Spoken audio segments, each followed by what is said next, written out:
Cris Carter's televised assessment of Shedeur Sanders triggered immediate pushback from Cleveland fans, local media, and even several Browns veterans. Carter dismissed Sanders, a fifth-round pick, as unprepared to start and framed the growing interest around him as purely a byproduct of surname recognition. Since that segment aired, practice reports have told a very different story. Observers inside the Browns facility describe a rookie quarterback who is closing the gap on Kenny Pickett and Dillon Gabriel with surprising speed. Sanders first turned heads in rookie minicamp by directing the huddle with a calm that belied his inexperience. Position coaches reported that he rarely repeated mental errors during installation periods, a trait they rank highly when grading young quarterbacks. In organized team activities, he showed consistent timing on intermediate routes, kept turnover numbers low in 7-on-7 periods, and demonstrated early command of Kevin Stefanski's protection calls.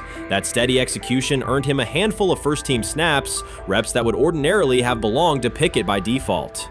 By mandatory minicamp, the rotation had shifted again. Practice notes from beat reporters detailed a rise in Sanders' workload each day. Red zone series against the starting defense, 2-minute drills, and full field scrimmage possessions in which he checked out of called plays when fronts dictated it. Mary Kay Cabot, initially skeptical Sanders would challenge for game day snaps in 2025, wrote after consecutive sessions in mid-June that his footwork, release speed, and pocket management had, quote, meaningfully tightened since rookie camp. Her tone marked a clear departure from early spring projections that labeled Sanders a long-term developmental project. The broader quarterback context in Cleveland magnifies that progress. Deshaun Watson's availability and form remain uncertain after 2 injury-interrupted seasons, while Pickett's transition from Pittsburgh has been uneven. Dillon Gabriel's arm strength is evident, but coaches continue to stress hesitation in his full-field reads. Against that backdrop, Sanders' quick decision-making and mechanical efficiency have begun to look less like a pleasant surprise and more like the roster's most reliable short-term plan. Inside the locker room, acceptance has followed performance. Wide receivers cite Sanders' ball placement on outbreaking routes, noting that the ball routinely arrives on the upfield shoulder, a small but essential detail that allows for yards after the catch. Offensive linemen appreciate his pocket awareness. Joel Bitonio remarked privately that Sanders slides up instead of bailing when edge pressure flashes. Defensive backs say his eye discipline forces them to hold coverage longer than they expected against a rookie. Such cross-positional respect develops only when day-to-day tape shows tangible improvement. The reaction to Carter's critique highlights a recurring double standard applied to young black quarterbacks. Traits celebrated as swagger or confidence in other players were labeled arrogance when associated with Sanders, yet the quarterback himself has not responded publicly. There have been no subtle social media jabs, no mention of critics in interviews, only repeated references to competing for every rep and learning from veterans. That measured approach, combined with hard evidence from practice, has softened earlier doubts among coaches who prioritize demeanor as much as arm talent. Within the coaching staff, the discussion now centers on readiness thresholds. Stefanski's scheme relies heavily on quick rhythm throws, defined reads, and disciplined pocket movement. Those requirements align with Sanders' strengths: a compact release, willingness to target the middle of the field, and instinctive timing on RPO concepts carried over from his college tape. Staffers reviewing cut-ups from joint practices note that his internal clock already approximates NFL speed, a metric they did not expect to see until mid-season at best. If that trajectory continues through preseason games, the Browns face a consequential decision. Starting a 5th-round rookie 6 weeks after training camp opens would unsettle salary cap assumptions, depth chart politics, and external perceptions of organizational stability. He lied to us all when he said that this was going to be an open competition, a 4-man open competition when it comes to the QB situation up there in Cleveland, in which, from the looks of it, all we've seen it be was a 3-man race. The only people that has been getting reps in with the first team or with the veterans are Joe Flacco, Kenny Pickett, and Dillon Gabriel. We've never seen my boy Shedeur Sanders get a chance to get in. Even with him doing the things that he has been doing up there, he has yet to get in with the... Shedeur Sanders was caught off guard by Coach Kevin Stefanski's recent remarks, which have sparked talk of bringing in another starting quarterback. Commentators are debating whether Stefanski's comments reflect eroding confidence in Sanders or a brief lapse in judgment, but the rookie now faces intensified scrutiny over his role. The Browns, we got an analyst that says that Shedeur Sanders should have some kind of a ban, banishment of some kind. Come again? Say what? For what? And we've got, this would be more troubling. If I'm a Browns fan, and this is where we're going to start, potential dissension in the ranks of the front office and the coach. And over what? Quarterback. When a program's headline quarterback suddenly becomes the subject of sideline murmurs and quiet searches for replacements, the situation is unmistakable. It's a breach of trust. Shedeur Sanders, the passer who put Colorado back in national conversations with his production and profile, has just received a clear message that his job security is in question. Coach Kevin, the assistant previously considered to be in Sanders' corner, made remarks that ignited speculation about changing quarterbacks. Fans, analysts, and even Deion Sanders are now reassessing the team's unity and its true plan for the position. The comment was no accident. It was a deliberate signal that the staff may soon elevate a backup. For perspective, Shedeur Sanders did not step into ideal conditions last season. He was sacked so often that Colorado could have dedicated a locker to every opposing edge rusher who reached him. Could I possibly go to bat for Kevin Stefanski as a great head coach? No, I couldn't. Could you go at bat against him, saying he's a horrible head coach? No, I can't. I think that's why we fall in the middle. I think that's why in a lot of these discussions, and that's why a lot of the rankings, you see him right now in that 15 to 20 range, somewhere in that middle pack of NFL head coaches. I've said earlier, Kevin Stefanski has already been given more head coaches than any coach I've ever seen in Cleveland. Starting with the decision to move on from Baker and him clearly still having another level to get to in Tampa. Last season, Shedeur Sanders often had to operate behind an offensive line that provided minimal protection. Yet he still delivered precise throws and critical drives. At times, he seemed to be carrying a struggling roster almost on his own. Despite the constant pressure, he never complained, never threatened to transfer, and never acted entitled. He remained with Colorado because he trusted the program, trusted his father, and believed in the team's larger mission. That loyalty is why Coach Kevin Stefanski's recent statement that the quarterback competition is wide open struck so sharply. The remark implies that Sanders' starting role is insecure, as though the player who absorbed countless hits while holding the offense together is simply another name competing with walk-ons and first-year athletes who are still learning the cadence. This goes beyond ordinary coach language about fostering competition. It introduces genuine uncertainty about the staff's confidence in Sanders and invites speculation that Colorado is actively assessing outside options through the transfer portal. By characterizing the position as vacant, Stefanski has planted seeds of doubt that could quickly evolve into rumors and undermine the stability of the locker room. I'm sorry, but when it comes to quarterback, I'm going to defer to my head coach, generally speaking, especially one with Stefanski's track record and how he's viewed across the league.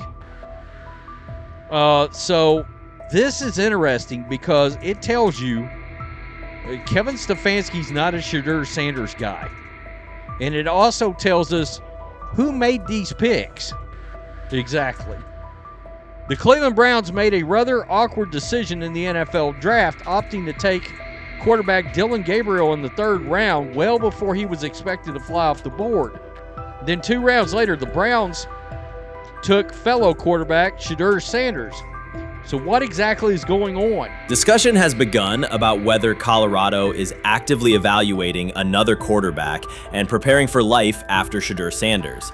Analysts are debating whether Coach Kevin's move is calculated strategy or a misstep that jeopardizes team stability. Sanders remains a top NFL prospect, Deion Sanders' son, and the program's public face. His highlights dominate social media and his jerseys outsell the team's victories. Yet he is once again being asked to reaffirm his position. The issue is more than routine roster management.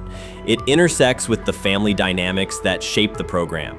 By portraying the quarterback job as open, Coach Kevin signals to both Shedeur and Deion that the staff is willing to move on despite Sanders' stature. For Shedeur, sitting through film sessions while hearing talk of potential replacements adds an unwelcome layer of uncertainty to an otherwise proven resume.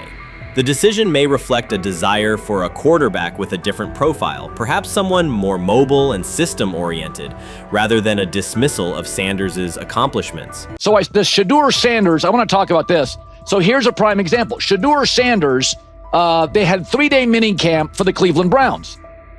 And now Jimmy Haslam actually has some money. The Bengals owners and the Rooneys are near the bottom of the league in net worth. But what the Browns have is what I would call the Buffalo Bills used to have this years ago, pre-Josh Allen. What are Browns veterans saying about Shedeur Sanders behind closed doors? According to internal discussions, the feedback goes beyond casual praise. Several veterans describe his performance as franchise level. Private locker room conversations compare his command of the offense to established starters. And one senior assistant reportedly called him Sunday ready after a single walkthrough. The consensus is that front office staff and coaches have taken serious notice. Inside the Browns facility, informal conversations circulate among players and coaches. These remarks carry significant weight in personnel evaluations and often influence practice rotations. When veterans speak this strongly, the message typically reaches decision makers quickly, especially during roster planning. In short, the internal perception of Sanders is already affecting how the staff views the current quarterback depth chart. Browns vets kind of weigh in on Shedeur Sanders and how he's been since he arrived in Cleveland, in Pound Town.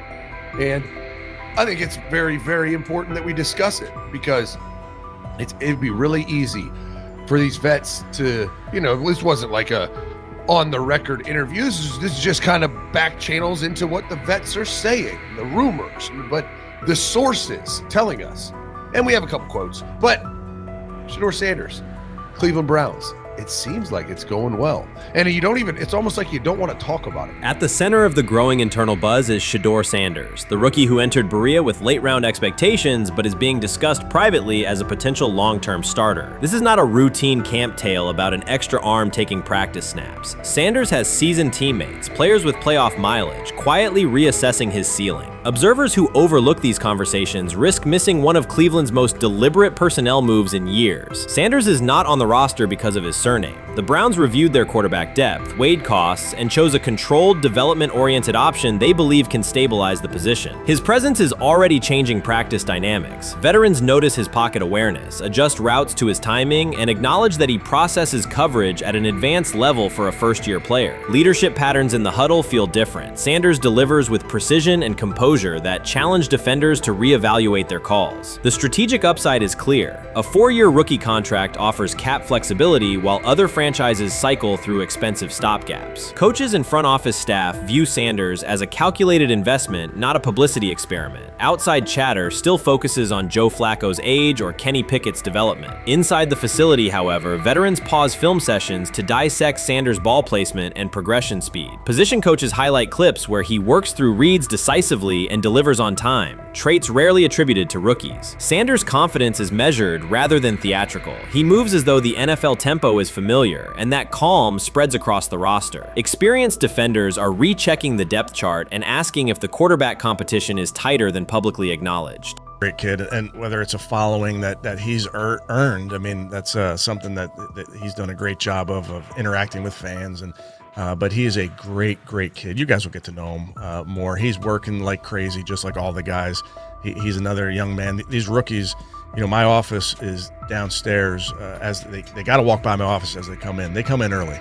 And Shedeur, just like all those guys, he's in there early. He's getting his work done. He has not yet secured the starting job. Evaluations so far come only from brief practice periods, no comeback drives, no national headlines, just steady execution in shorts and helmets. In a league that celebrates splashy debuts, Shedeur Sanders is earning trust rep by rep. Veterans typically withhold judgment until late in camp, yet several are already studying his footwork and timing, which suggests genuine respect. Inside the building, coaches sense that the Browns may have finally found a stabilizing presence at quarterback. Cleveland's recent history underscores why this matters. The team has started 9 quarterbacks over the past 2 seasons, an indicator of instability rather than depth. Sanders arrives with composure, arm strength, and a well-known surname, so any sign of readiness is magnified. Financial context also plays a role. The Browns are allocating a significant portion of the salary cap to Deshaun Watson, whose performance has not matched that investment. To manage costs, the front office signed 4 additional quarterbacks on low-impact contracts. Together, they account for far less than Watson's annual cap figure. If Sanders continues on his current trajectory, that structure could give Cleveland both competitive clarity and much-needed financial flexibility.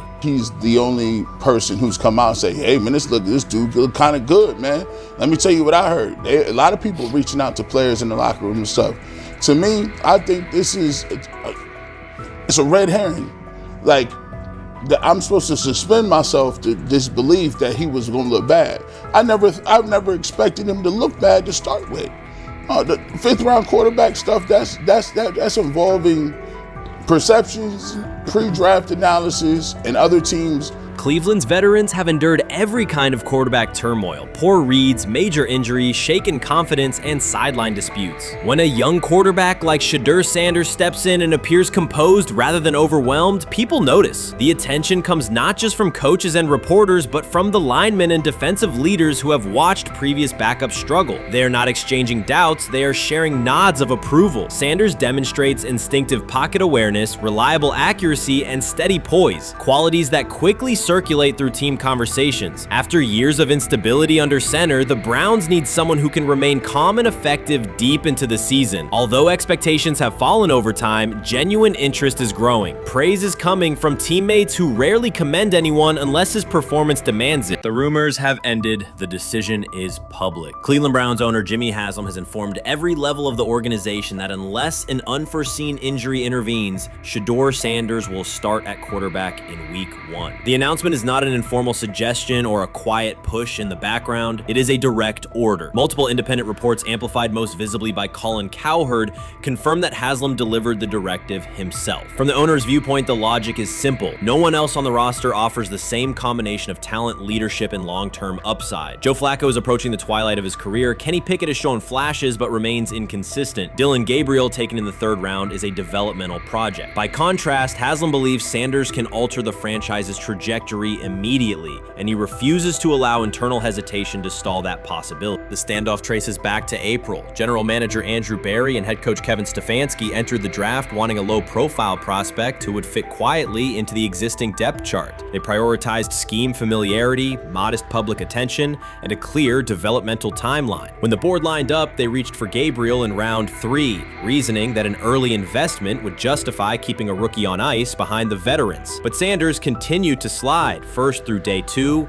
then deep into round 5. Haslam watched the names come off the board, convinced the league's bias against Deion Sanders' outspoken son was obscuring legitimate 1st-round talent. When Cleveland's 5th-round pick arrived and Sanders was still available, Haslam intervened. He did more than approve the choice, he overrode the original plan, making it clear that the organization would select Sanders and give him every chance to compete. From that moment on, the Browns' internal narrative splintered into 2 camps, those ready to accelerate around their owner's vision and those still trying to protect their original approach. Once rookie minicamp began, Sanders erased much of the speculation. He commanded huddles, processed coverages quickly, and delivered throws with anticipation that belied his draft slot. Teammates noted his willingness to accept blame for missed timing, then correct the error without dramatics. While Flacco and Pickett split most first-team reps, Sanders treated limited opportunities as full-speed auditions. During organized team activities, he identified blitz looks, redirected protections, and consistently found his second read when the primary route was covered. More than one defensive veteran told local reporters that Sanders looks like the best arm in the building. That assessment forced Berry and Stefanski to reevaluate their timetable.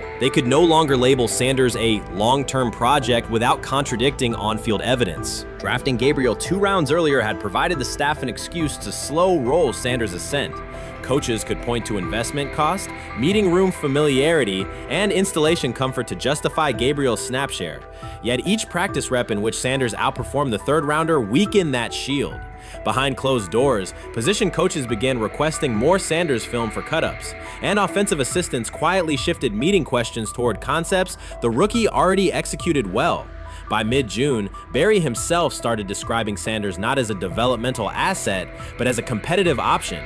Those subtle linguistic changes signal the front office's recognition that the narrative had moved beyond their control. Haslam's history with quarterbacks is well documented. His pushes for Johnny Manziel, Baker Mayfield, and Deshaun Watson were high-visibility swings, each driven in part by a desire to generate excitement as well as wins. Critics highlight those choices to question his evaluation track record, yet Haslam perceives Sanders differently. Where Manziel carried off-field concerns, Sanders brings a reputation for professionalism. Where Mayfield's leadership style divided veterans, Sanders' approach has united receivers and linemen. Where Watson's trade involved unprecedented controversy, Sanders arrived at minimal draft cost. Haslam sees a rare chance to capture star potential without mortgaging the future, and he is unwilling to cede that upside to cautious pacing. Cleveland's supporters, weary of revolving door quarterbacks, have rallied around Sanders with unexpected speed. Sales of customized Sanders number 2 jerseys surged within days of rookie minicamp. Training camp ticket requests spiked once local media circulated videos of Sanders making NFL-caliber anticipation throws during 7-on-7 periods. The mood in Northeast Ohio has changed from tentative hope to active belief.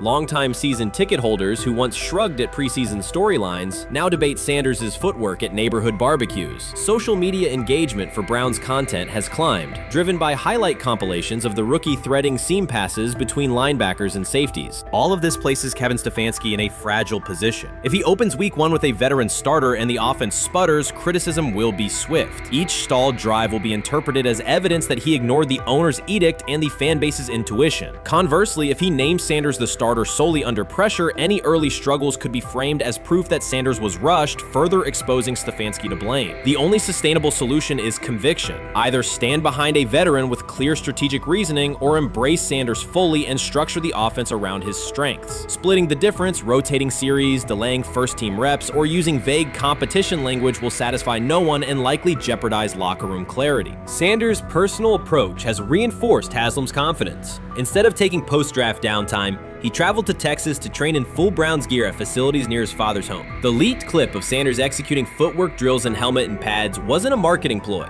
It was a glimpse into a quarterback visualizing Week 1 live. Team personnel who viewed the footage recognized purposeful rehearsal, cadence calls, pocket movement against simulated pressure, and follow-through adjustments based on imagined rush lanes. Observers asked why a rookie would conduct such intense solo sessions in May. The answer is straightforward. Sanders does not view himself as a developmental pick. He considers himself the starting quarterback of the Cleveland Browns and prepares accordingly.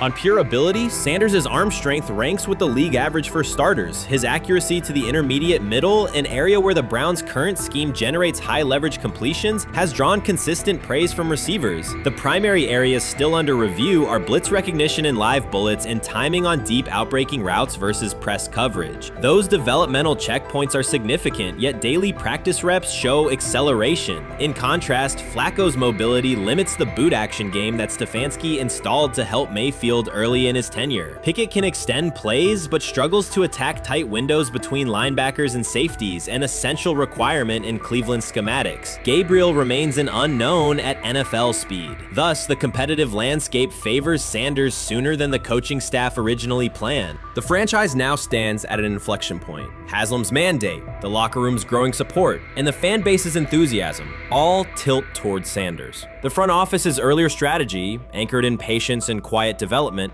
is increasingly untenable. Barry's shift in messaging indicates grudging alignment, but final authority over the depth chart rests with the coaching staff, unless ownership directly intervenes on game day decisions. A move rare, but not unprecedented in the NFL. Should Stefanski align with the owner and name Sanders the starter before preseason concludes, he can claim proactive vision and tailor the offense through training camp. Should he resist and open with a veteran who falters, he risks rapid loss of credibility and possibly his position. Either path carries pressure, but only one aligns with the momentum sweeping through the building.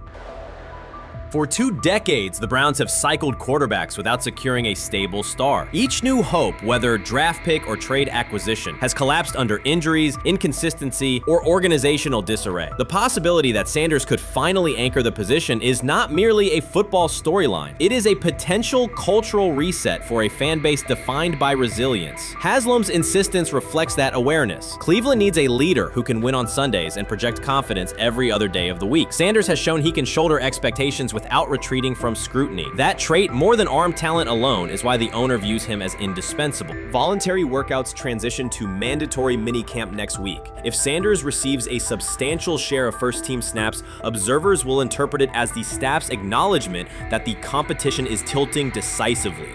A public declaration may not follow immediately, but every rep allocation is a signal. If, however, the staff continues funneling most top unit snaps to Flacco or Pickett, tension will escalate. Local media will question the evaluation process. National analysts will debate the merits of letting a rookie learn through live action versus controlled practice. Inside the facility, players will recognize any disconnect between performance and opportunity, and unity could fray. The Browns have reached a decisive moment. Shedeur Sanders has demonstrated the skill, poise, and work work ethic to justify starting in week 1. Jimmy Haslam has publicly positioned him as the future, and by implication the present of the franchise. Kevin Stefanski and Andrew Berry must either endorse that vision or brace for the consequences of delaying it. For Cleveland fans, the significance is clear. A legitimate chance to exit the cycle of quarterback uncertainty and rally behind a signal caller capable of commanding the field and galvanizing the city. Whether that opportunity is seized promptly or postponed will define the Browns' 2025 season and likely the tenure of the decision makers involved. They say training camp decides depth charts, but Shedeur Sanders began fighting for his job long before he will step inside the Browns facility. While most first-year players squeezed in one last vacation, he slipped onto a private field in Texas, strapped on Cleveland's helmet and shoulder pads, pulled a fresh number 2 jersey over his chest, and started rifling timing routes as if it were the opening drive of week 1. No cameras, no hype track, no product placement, just sweat, cadence, and ball placement. A rookie does not rehearse in full game gear unless he already envisions himself commanding the huddle. Plenty of observers shrug that clip off. They insist the 5th rounder, quote, isn't ready, cling to depth chart conventions, or whisper that the name across his shoulders did most of the talking on draft day.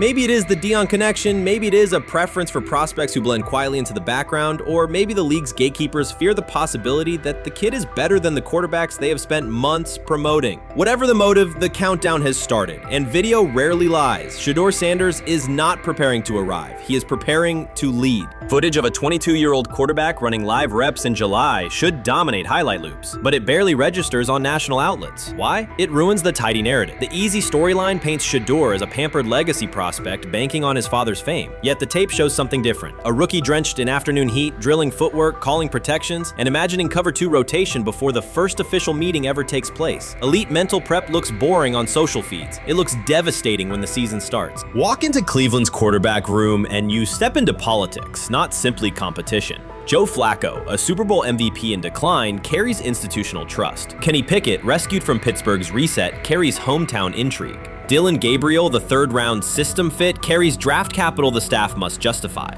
And then there's Shedeur, the lightning rod whose presence alone spotlights every bias in the evaluation process. Coaches frame it neatly. Rookies must wait their turn. The truth is less polite. Practice snaps are currency. Perception is elastic, and early allocations already favor Pickett and Flacco. It is the oldest playbook in the league. Lock vets into the headline roles before pads even crack. Then let repetition shape reality.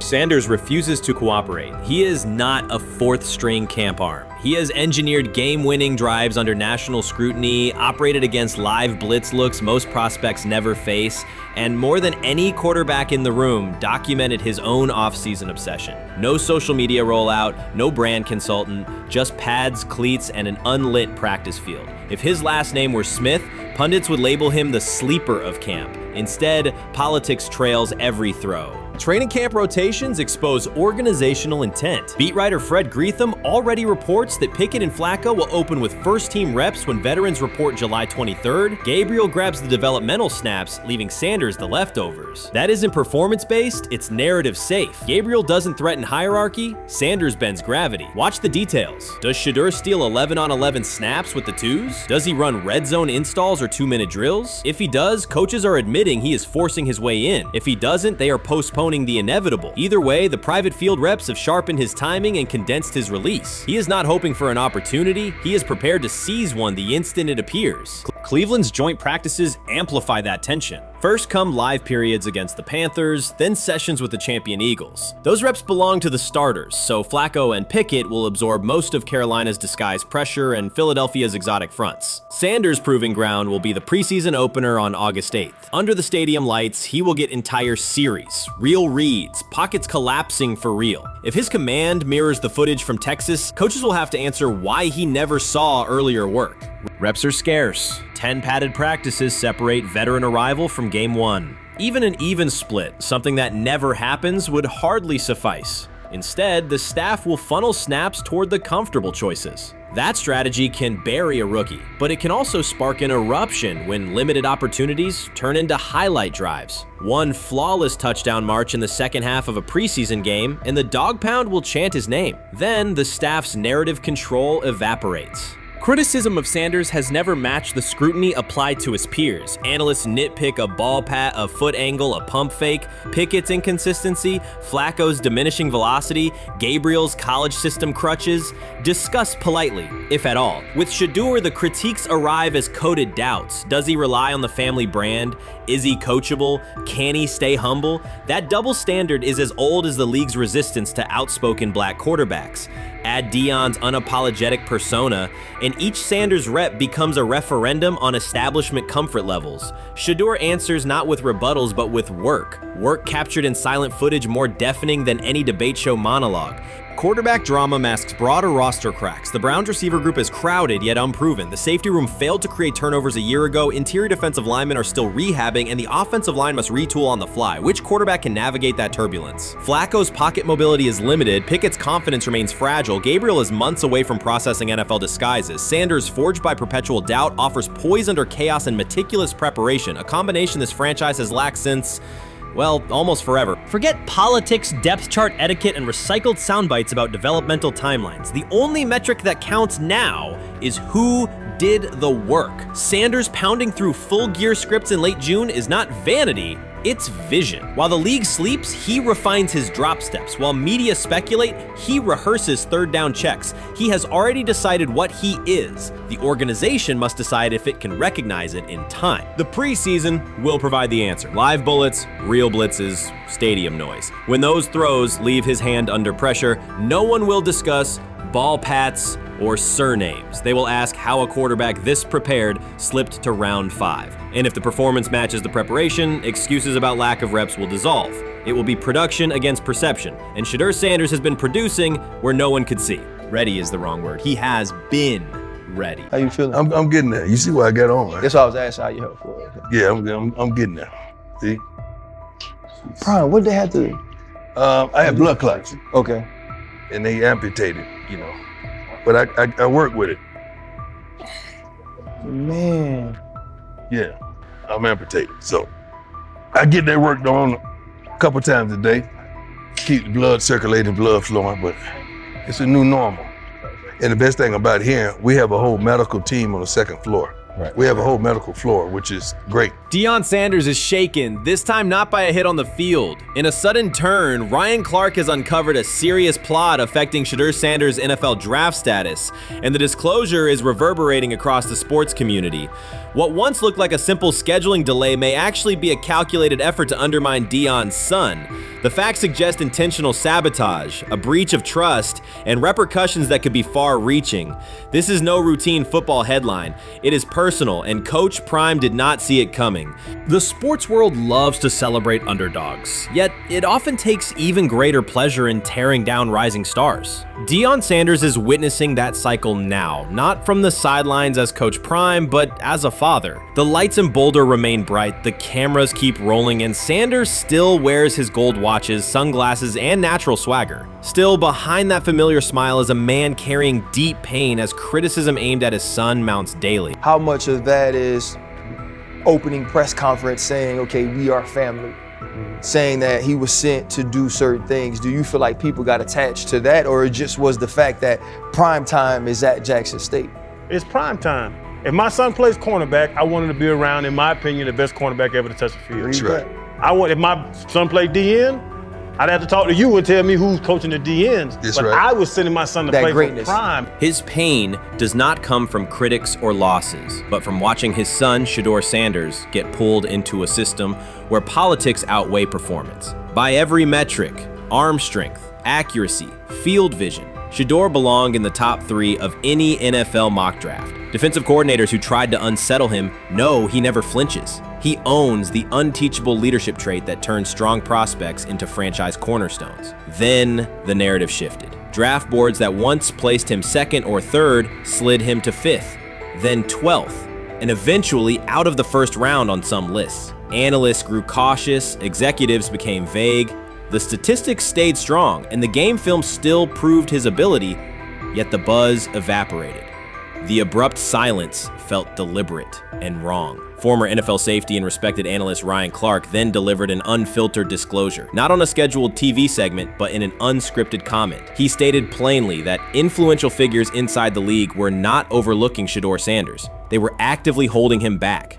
The motive, Clark said, was political, and the real target was Deion Sanders, Hall of Famer, architect of Jackson State's resurgence, and the coach who turned a 1-11 Colorado program into a national headline. Deion's refusal to conform, wearing sunglasses indoors, dancing with players, speaking candidly, challenged an establishment that favors predictable images and rehearsed statements. According to Clark, that resistance to tradition was not forgotten. When Shedeur displayed the same mix of talent and confidence, concern spread through front offices and media circles. Questions about leadership style and attitude surfaced. Coded language for discomfort with a quarterback who mirrors his outspoken father. Clark's point was clear.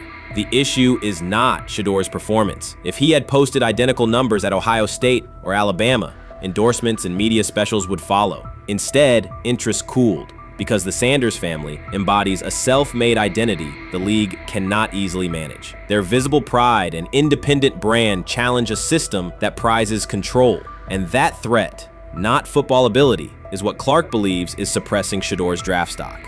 Many observers declared Deion Sanders was finished. They argued that his public style attracted unnecessary attention, that his health had deteriorated too far, and that his coaching career was approaching an abrupt conclusion. They misread his resolve. When speculation intensified, Sanders did not schedule a press conference or issue a formal statement. Instead, he released a short video recorded at his Texas home, walking alongside recording artist Lil Wayne. The footage established two facts. Although Sanders still walks with a limp, he remains active, and he intends to return to the sideline. Reports from USA Today and ESPN confirmed that Sanders had temporarily left Colorado to recover from a significant, undisclosed medical condition. He lost 14 pounds and missed several summer practices, leading to widespread debate about his future. Unofficial sources suggested complications related to previous blood clot issues, but no official diagnosis was provided. Throughout Sanders' absence, numerous media outlets framed his situation in crisis language, frequently questioning whether he would coach again. By comparison, when coaches such as Lincoln Riley paused their duties for health or family reasons, coverage emphasized understanding and patience, an imbalance that reflects a common difference in how high-profile black coaches are treated. Sanders' silence was not a retreat, it was a period of recovery. During rehabilitation, he relied on family, faith, and trusted colleagues, yet stayed connected to his program through brief online updates. The video with Lil Wayne demonstrated that he retained strong support from influential friends, countering narratives that portrayed him as isolated or on the verge of retirement. The visual evidence showed that his setback is temporary, and that he remains determined to lead Colorado into the forthcoming season. Since accepting the Colorado position, Sanders has dramatically elevated the program's national standing. He first drew national attention to Jackson State and the broader HBCU football landscape, then moved to Boulder and transformed a one-win team into a central storyline in college athletics. His approach, combining hip-hop culture, direct communication, and open expressions of faith, has challenged conventional expectations for head coach behavior. Each step forward has been met with heightened scrutiny. His time at Jackson State was labeled a publicity stunt, his departure for Colorado was framed as abandoning HBCU culture, and his social media presence has been cast as distraction from traditional coaching responsibility.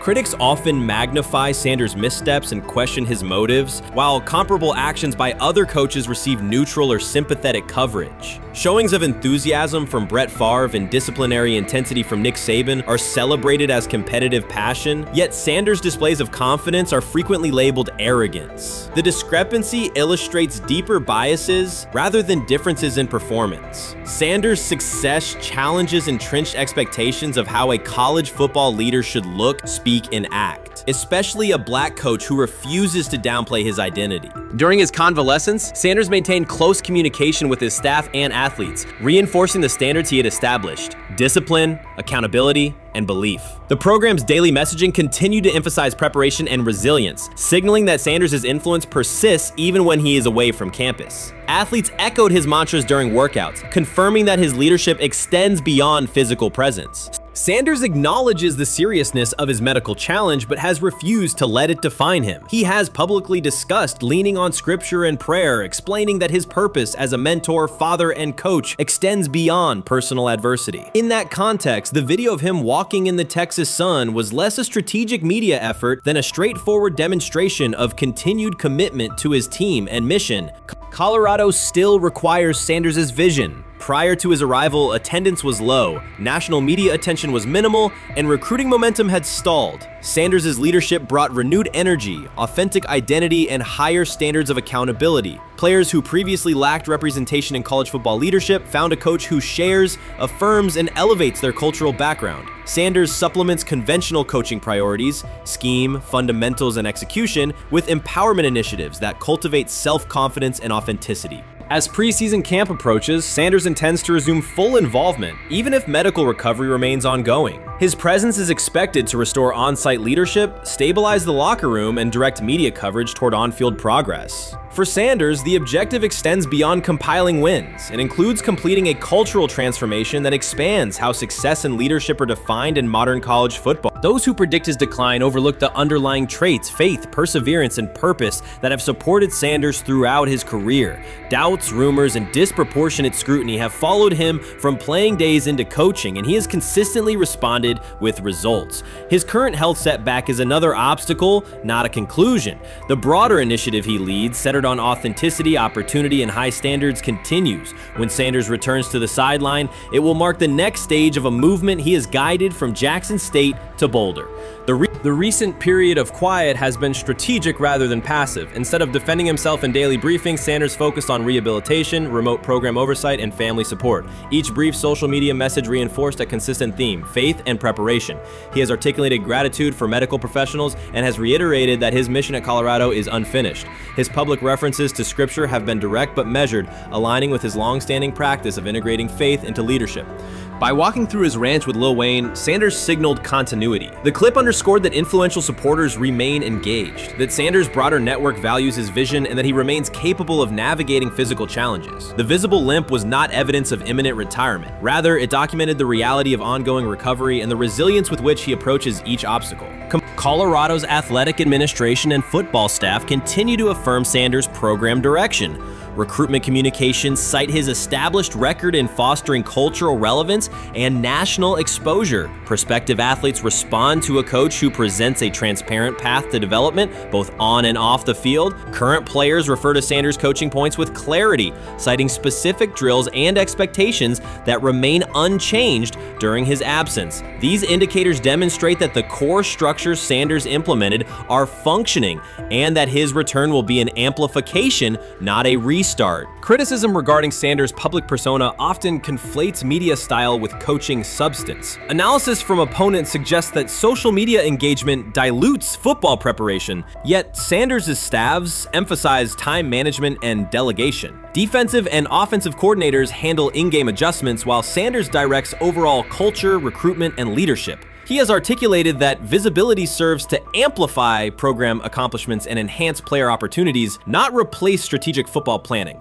Some commentary has attempted to reframe Sanders' health issue as evidence that his coaching model is unsustainable. The argument ignores the documented health challenges faced by numerous coaches across levels of competition. For example, college coaches recovering from heart procedures or joint replacements have returned to successful seasons after appropriate medical clearance. Sanders' case follows a comparable trajectory. Medical complications require temporary separation, structured rehabilitation is prioritized, and a managed return is planned. Institutional medical protocols at Colorado dictate clearance requirements. Sanders will meet those before resuming full sideline duties. Colorado's players have expressed public confidence in Sanders' eventual return, citing regular virtual check-ins and continued accountability. Several athletes noted that positional meetings included recorded messages from Sanders reinforcing tactical goals and personal discipline. These details confirm that Sanders has remained actively engaged, albeit remotely, and that team culture remains aligned with his principles. Looking ahead, Colorado's schedule will attract national attention, both for on-field competitiveness and the storyline of Sanders' comeback. Analysts will evaluate how quickly he reestablishes day-to-day rhythm and whether his physical limitations influence practice oversight. Internal planning accommodates gradual escalation of responsibilities, with medical staff and strength and conditioning personnel contributing to phase reintegration.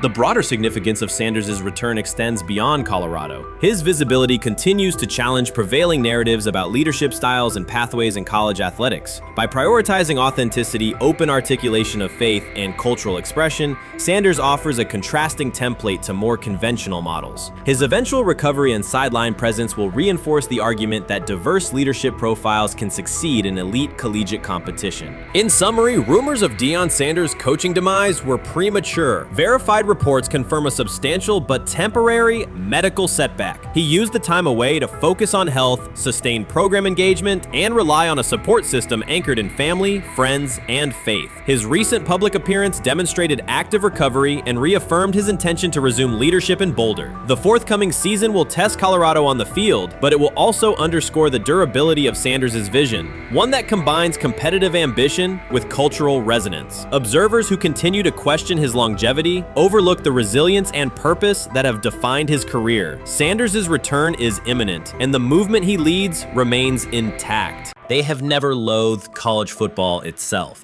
They have resisted the people determined to reshape it. When Deion Sanders, black, direct, unapologetic, walks into a room of power brokers and speaks with authority instead of deference, critics recoil. During his playing days, they complained about celebrations and gold chains. Now that he is a head coach, mentor, and father, they label him something more polite, but just as dismissive, a problem.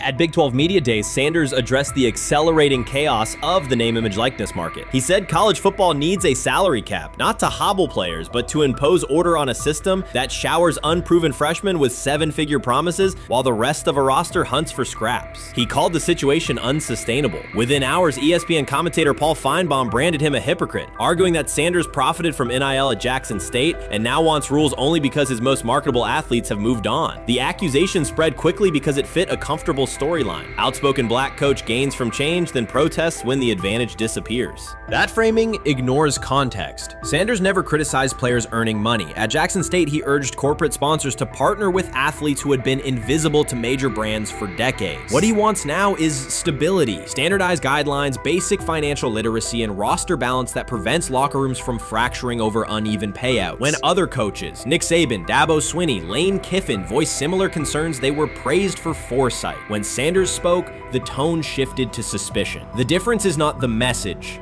it is the messenger. Feinbaum's response followed a familiar script. When black leaders question the structure of the sport, their motives are interrogated, their credibility attacked, and their competence doubted. He did not level the same charge at Jimbo Fisher when Fisher complained that NIL disturbed recruiting. He stayed silent when Kiffin lamented the transfer portal. But Sanders, who raised enrollment and television ratings at Jackson State, brought unprecedented attention to Colorado in one season and consistently mentors players beyond football, was called opportunistic. Feinbaum dismissed the cultural impact Sanders created, the exposure for historically black colleges, the draft picks developed, the infrastructure improved, reducing his work to a marketing stunt dependent on star sons Shedeur and Shiloh or two-way standout Travis Hunter. Sanders did not retaliate. He returned to practice, media obligations, and recruiting. His confidence is rooted in faith and in the responsibility he feels toward young athletes whose lives will extend decades beyond their highlight clips. When he asks for NIL boundaries, he is thinking about freshmen handed large sums without guidance, families unprepared for sudden wealth, and programs that abandon kids once production stalls. He has watched that cycle from the inside.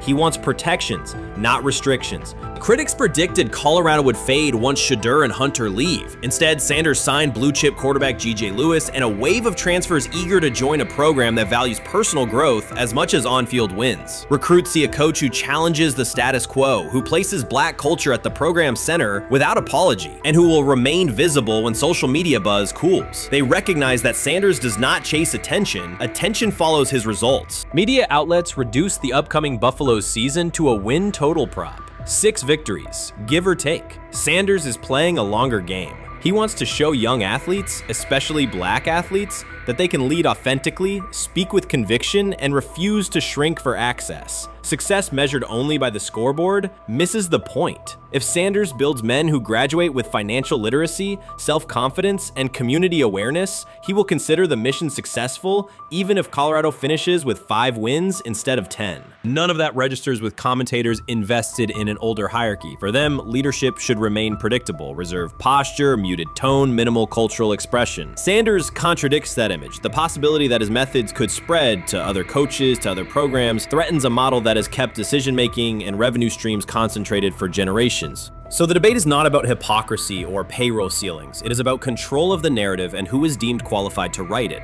Sanders refuses to surrender that authority. He knows order is necessary. He also knows whose voices have been ignored whenever real reform is discussed. By speaking plainly, he forces television panels, athletic directors, and conference commissioners to confront issues they would rather defer: financial education, equitable resource distribution, and consistent national standards. Whether Colorado exceeds betting lines this fall will not change the trajectory Sanders has already set. He made Boulder relevant, energized recruiting beyond traditional power corridors, and broadened college football's cultural reach. That influence will persist long after social media debates cool. If his call for NIL structure eventually becomes policy, as the NCAA and Congress now contemplate, Feinbaum's soundbite will fade while Sanders' imprint endures. In the end, accusations of hypocrisy say more about the accuser than the coach. Sanders has remained consistent: empower athletes, hold adults accountable, and inject stability before unchecked money corrodes the locker room. The people who stand to lose clout in that environment prefer the chaos they can manipulate. Sanders prefers a system that nurtures the players who make the sport worth watching. His advocacy is rooted in experience, not self-interest, and his critics will have to decide whether to engage with that reality or keep shouting from the sidelines. Watson says he has been mentoring Shedeur Sanders at the quarterback position.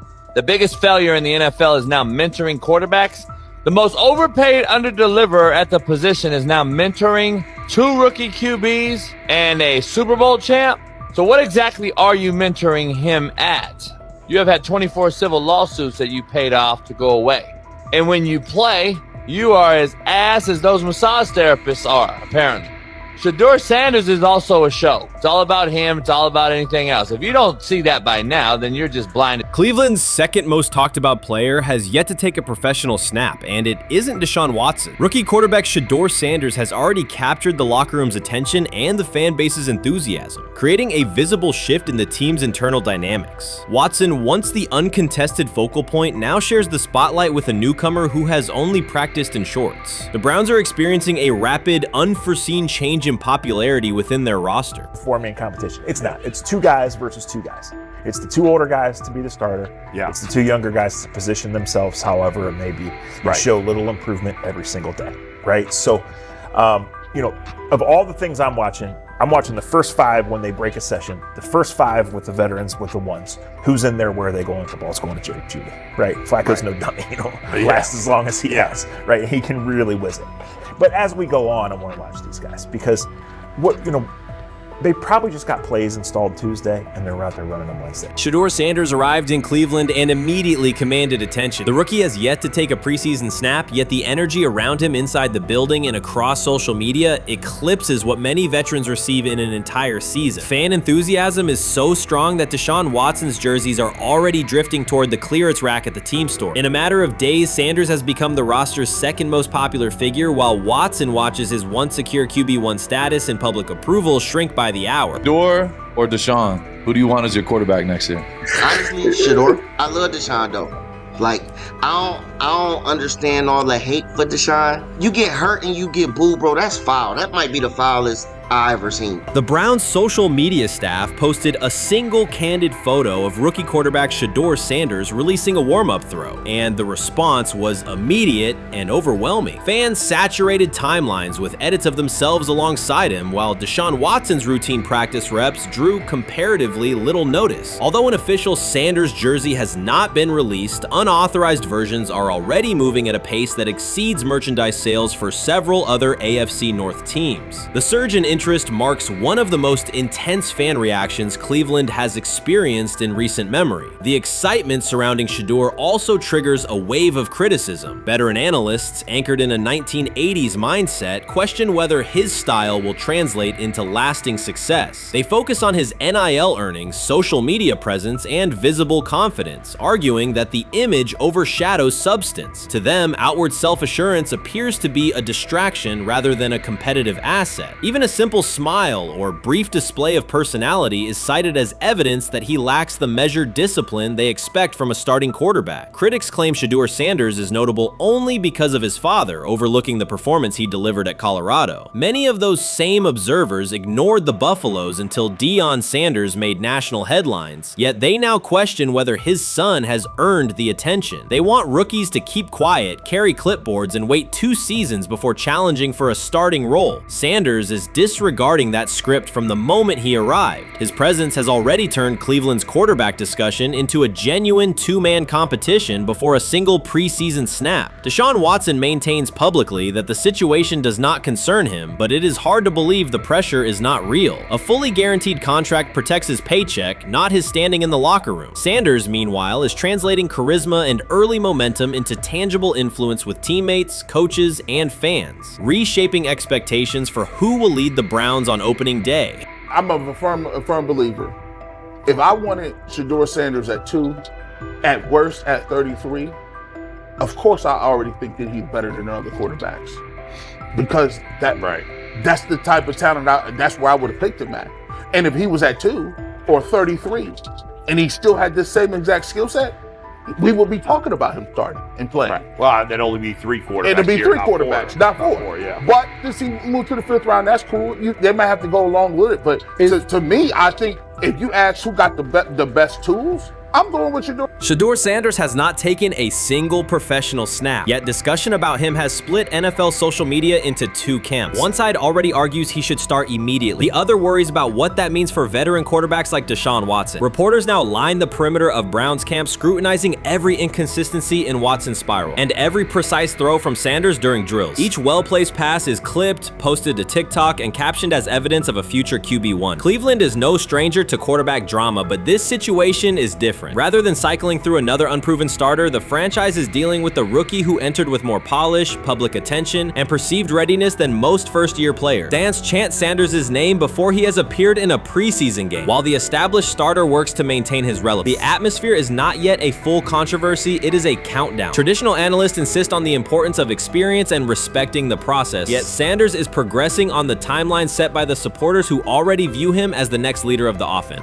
Urban Meyer's roster history underscores the absurdity. Meyer coached Aaron Hernandez, whose off-field crimes are well documented, along with other players entangled in assaults, academic misconduct, and more. Yet Feinbaum singled out Newton, a national champion, Heisman Trophy winner, and NFL MVP, as the worst. This selective condemnation is not new. When Deion Sanders recently suggested implementing an NIL salary cap to restore competitive balance, Feinbaum dismissed the proposal and called Sanders a hypocrite rather than engage with the substance. The pattern repeats. Feinbaum routinely targets Cam Newton, Deion Sanders, Jameis Winston, Lamar Jackson, outspoken black athletes and coaches, while extending grace to figures such as Nick Saban, Kirby Smart, Dabo Swinney, or Tim Tebow under similar circumstances. Newton is no longer content to remain silent while others distort his story. In response, he laid out an accurate chronology, highlighting facts the commentary networks rarely repeat. One long-standing myth is that Newton was expelled from the University of Florida. He was not. Tim Tebow held the starting job unchallenged, and Meyer had no intention of displacing his star. Like thousands of athletes each year, Newton transferred to find a place where he could play. The move was strategic, not disciplinary. He is, with 3-2-2-5-3-17 to transfer to and more back, Meyer was. Critics habitually resurrect the 2008 laptop incident to tarnish Newton's entire career. Newton has acknowledged the mistake, but its relevance is overstated. The incident did not prompt his transfer, nor did it derail his trajectory. After leaving Florida, Newton enrolled at Blinn College, a Texas JUCO powerhouse, and led the Buccaneers to a national championship while posting dominant statistics. That performance earned him the opportunity to transfer to Auburn. At Auburn, Newton produced one of the most extraordinary single seasons in collegiate history. More than 4,000 yards of total offense, 50 combined touchdowns, an SEC title, a national championship, and the Heisman Trophy. Achievement compressed into a single year under intense scrutiny. Even that landmark season is recast by Feinbaum as a cautionary tale. He claims Newton ignored head coach Gene Chizik by diving for a goal line touchdown when told to kneel, jeopardizing the game. In reality, Newton explained that the decision was a collective adjustment made in the huddle after reading the defense, while Auburn still held timeouts. The Tigers maintained control and secured the championship. Portraying that moment as reckless serves to recast Newton's success as selfishness, rather than leadership. Feinbaum's approach to Sanders reflects the same dynamic. When Sanders urged a structured NIL ceiling to protect athletes and stabilize rosters, Feinbaum immediately labeled him hypocritical. Yet when Saban or Sweeney voice identical concerns, Feinbaum frames them as thoughtful guardians of the sport. The inconsistency reveals that the determining factor is not the argument but the identity of the speaker. Unapologetic black leaders who control their narratives, challenge entrenched hierarchies, and Feinbaum's commentary often functions as a check on that influence. Newton countered Feinbaum's latest attack with a concise statement. "You're lying, Paul. Please stop." Behind those words lay a broader indictment of the media machinery that weaponizes half-truths. By calling Newton the worst player Meyer coached, Feinbaum was seeding doubt among fans, front office evaluators, and future historians. Newton, now an established media presence and entrepreneur, no longer depends on traditional outlets to correct the record. He reminded audiences of 3 essential truths. He departed Florida on his own terms, he led Auburn with support from coaches and teammates, and he captured every major accolade available in college and professional football without conforming to prescribed expectations. An unspoken rule lingers in American sports discourse. Black athletes may excel, but must do so quietly, gratefully, and without highlighting systemic inequities. Newton broke that expectation early by celebrating with unreserved joy, answering questions candidly, and refusing to minimize his personality. For some commentators, that confidence is reinterpreted as arrogance. Feinbaum's repeated attempts to undermine Newton follow a familiar script of policing behavior rather than analyzing performance. Yet, legacy rests not in a pundit soundbite, but in tangible achievements and public memory. Newton's resume, Heisman winner, national champion, NFL MVP, speaks for itself. Millions of fans witnessed his impact on Saturdays and Sundays. Countless young quarterbacks saw someone who looks like them redefine the position's possibilities. The same is true for Sanders, whose player-first coaching philosophy and media savvy continue to influence college football's direction. Feinbaum's commentary cannot erase these realities. Newton, Sanders, Winston, Jackson, and others have already secured their places in football history. By publicly confronting misinformation, Newton set a precedent for athletes who now possess the platforms and technology to present their stories unfiltered. The microphone no longer belongs exclusively to legacy broadcasters. Newton holds it now, and he intends to keep it. A decisive shift that reduces the gatekeeper's influence and ensures that accomplishments are judged on merit rather than narrative manipulation. Grab hold of the starting job. Yes, but I don't think we're going to know which one until we get deep into August. Now, I think, we tracked the reps everybody was getting at practice throughout the OTAs and minicamp.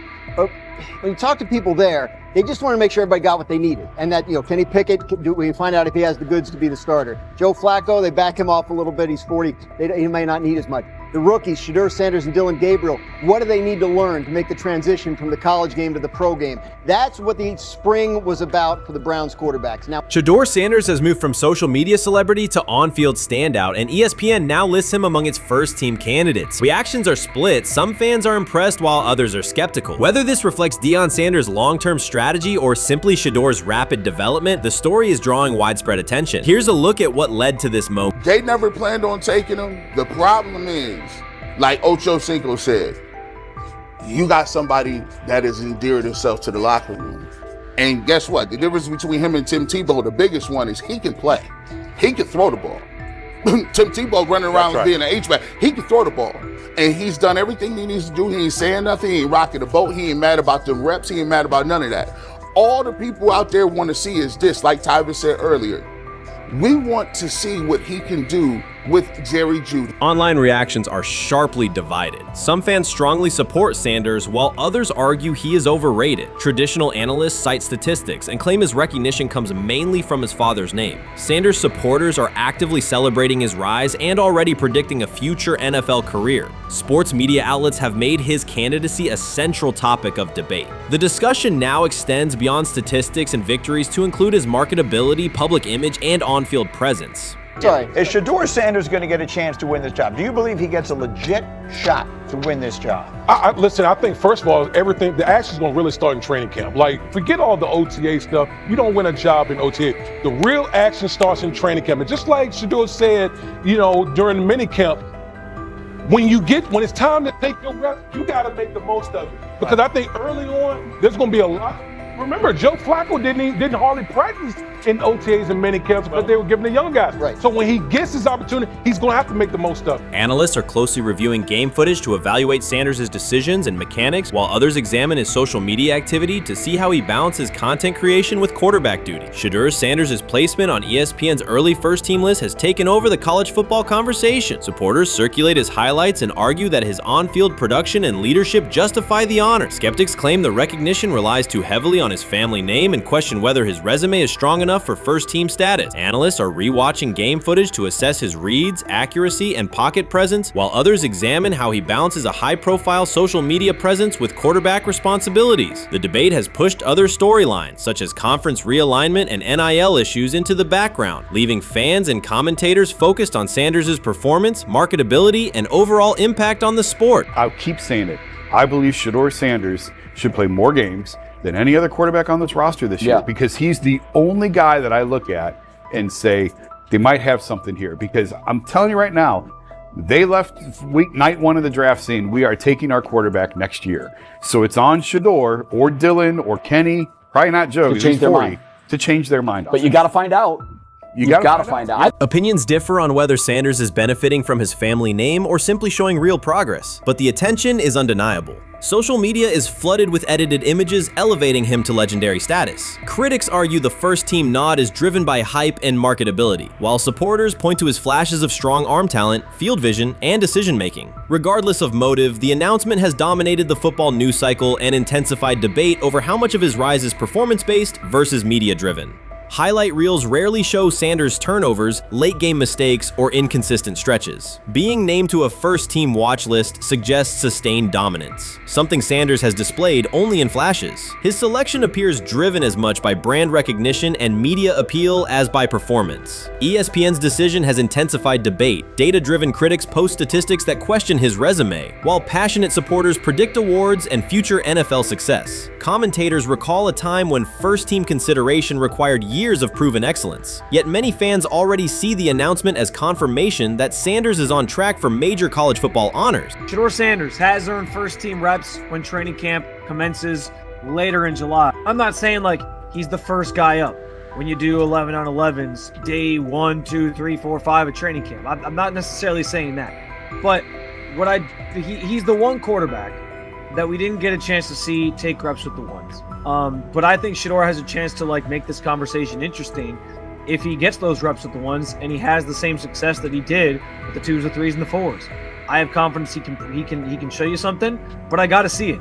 We all got to see it before we can actually judge that. Some believe Deion Sanders is already preparing for an award ceremony, while others are furious, threatening to protest ESPN's credibility over Shedeur's first-team mention. Critics argue that honoring Sanders without a full season of elite play undermines college football standards. Supporters insist his performance and profile justify the recognition. The debate reflects a broader clash between traditional merit-based evaluation and modern brand-driven visibility. In today's landscape, first-team consideration is no longer only about statistics. It also involves marketability and audience engagement. Whether welcomed or rejected, Sanders commands attention and embodies the sport's shift toward both performance and personal brand. Shedeur is lighting it up in practice every day. You're not even a half bit curious to see what he could do with the ones. That makes no sense. And then on top of all of that, you got players going on podcasts and talking to people in the media saying this guy is really good. Like, this guy is legit. So even your peers respect you enough. How is it that the coaches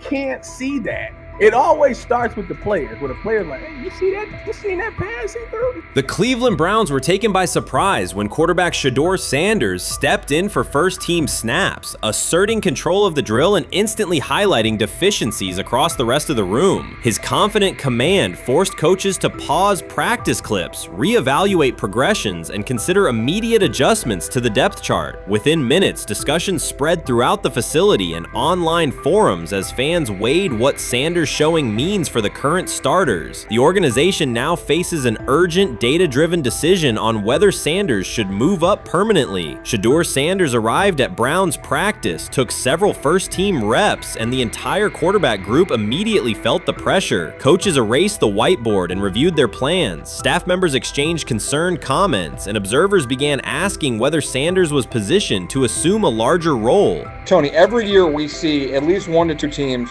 they were in last place in their division the year before, no one thought they'd be good, and then they were good. It almost seems like no one's even assuming the Browns can be that, but we see it happen every year. And I get the quarterback stuff, but like, correct me if I'm wrong, Tony, the Browns are trying to run the football, play good defense, not turn the ball over in the passing game, and try and take advantage when they can, correct?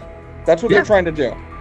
That was the 2020 offense. The Cleveland Browns are still searching for stability at quarterback. Deshaun Watson is yet to deliver consistent starter-level production that justifies his contract, and each game renews doubts about whether he can regain peak form. Behind him, rookie Dorian Thompson-Robinson shows promise but remains inexperienced and unpolished. Coaches are evaluating alternatives each week and may need to adjust the depth chart if progress stalls. The roster around them is built to contend now, so ongoing uncertainty under center is increasingly costly. As we talk about, we do believe in best player available. We do believe in positional value, and we didn't necessarily expect him to be available in the in the 5th round, and so we love adding competition to every position room and adding him to compete with the guys that are already in there. We felt like that was the appropriate thing to do. The Browns quarterback group is unsettled. Deshaun Watson has yet to provide the reliable, high-level play his contract demands, while rookie Dorian Thompson-Robinson remains promising but unpolished. Depth behind them consists mostly of veterans whose experience lies more in holding clipboards than leading offenses. The coaching staff needs an immediate answer, not a 3-year development project. Shedeur Sanders enters as that potential solution. At Colorado, he passed for more than 3,200 yards despite working behind one of college football's poorest offensive lines, consistently demonstrating poise, quick processing, and accurate ball placement under heavy pressure. Film shows steady reads and disciplined footwork, traits that offset concerns that his profile is built on family name or media attention. Cleveland viewed the signing as a low-risk, high-reward move. Early in camp, Sanders received a handful of first-team snaps intended merely as an evaluation. Those plays quickly changed practice tempo. The ball came out on time, receivers hit their landmarks, and the defense struggled to adjust. Coaches immediately expanded the review, using phrases such as evaluate every option, an indication that the depth chart was no longer fixed. Watson sensed the scrutiny. Thompson-Robinson increased his urgency. Within minutes, competition in the quarterback room intensified. Sanders repeated that performance in subsequent sessions. His footwork remained clean, progression sharp, and throws firm and precise. Each strong rep forced staff to reassess the plan to keep him buried on the developmental track. The broader context magnifies the pressure. Cleveland's roster is built to contend now. Fans are weary of quarterback turnover, and the front office cannot afford another costly misstep under center. Around the league, rookie passers rarely wait multiple seasons anymore. Joe Burrow, Justin Herbert, CJ Stroud, and even late pick Brock Purdy established that precedent. If Watson opens the regular season and struggles, public calls for Sanders will grow, especially if the rookie flashes in preseason. Alternatively, another team could attempt to acquire him if Cleveland hesitates to elevate his role. Each scenario underscores the same reality. Sanders' emergence has turned a routine camp evaluation into a critical decision point for the franchise.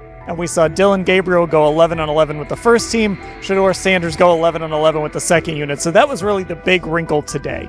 Yes, and of course, it was the first time that we have seen Shedeur Sanders get any of those coveted 11-on-11 reps. Of course, again, it wasn't with the first team offense or against the first team defense, but it's progress. And that means that he's going in the right direction, that the arrow is pointing up. He's coming up the learning curve. So that's good for him. And I actually thought just overall, he had a better day than Dylan had today. He completed more passes. He was more on point. In fact, in that 11-on-11 period, he threw a near touchdown. Desperation can push franchises toward aggressive decisions, especially when their quarterback options appear unconvincing or outdated. One scenario now emerging is that Sanders earns enough confidence to take full preseason reps with the starters, forcing Cleveland to revisit a depth chart it believed was settled at the beginning of July. His practices demonstrate that the excitement around him is grounded in measurable performance. Accurate, high-velocity passes against first-team defenses, and confident command of the huddle. Each strong outing also heightens league-wide interest. Rival scouts adjust evaluations, and general managers revisit their notes, aware that a viable young quarterback may soon become available. Inside the facility, the personnel staff must balance short-term results with long-term roster planning, knowing that an early move could reshape salary cap allocations and locker room dynamics. The pressure on Watson and Thompson Robinson escalates accordingly. Both must produce visible progress to maintain their current roles. Cleveland's recent history shows how quickly promising quarterback situations can devolve into controversy.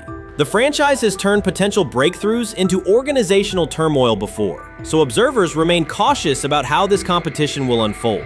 Sometime last week, and then, and I just tweeted that out again this morning, and then today, the Joe Flacco one got posted. So running through this, and then of course we'll still have Dylan will be next, and then Shedeur will come last. As training camp nears, Mary Kay Cabot is providing straightforward analysis of the Cleveland Browns quarterback competition. The starter has not been named, but she has moved away from her earlier skepticism of Shedeur Sanders and now acknowledges his talent and potential. Cabot explained that if Joe Flacco is chosen to start week 1, it will mean he is the most prepared to play immediately. This approach would also give younger quarterbacks such as Kenny Pickett time to adjust, refine their skills, and maximize their potential while Flacco handles the early workload. She added that a Flacco start would not prevent Sanders from earning the position later in the season. The depth chart remains flexible, and Sanders' continued development could put him in line for an opportunity as circumstances evolve. Cabot also noted that Pickett could win the job for week 1, but he must demonstrate he can integrate smoothly with the offense and perform reliably under pressure. The Browns want a leader who can control the huddle, execute plays efficiently, and maintain composure. Pickett's performances in upcoming practices and preseason games will be critical in determining whether he secures the starting role or Sanders ultimately takes the reins as the season progresses. Things like that. It doesn't mean that that Kenny can't swoop in there and steal that job by them, but he's really going to have to show that he has a complete mastery of this scheme and this system, and that they don't have to dial it back a lot to put him in there. So these will be some considerations, and I do think that that as the preseason goes along, it will become evident.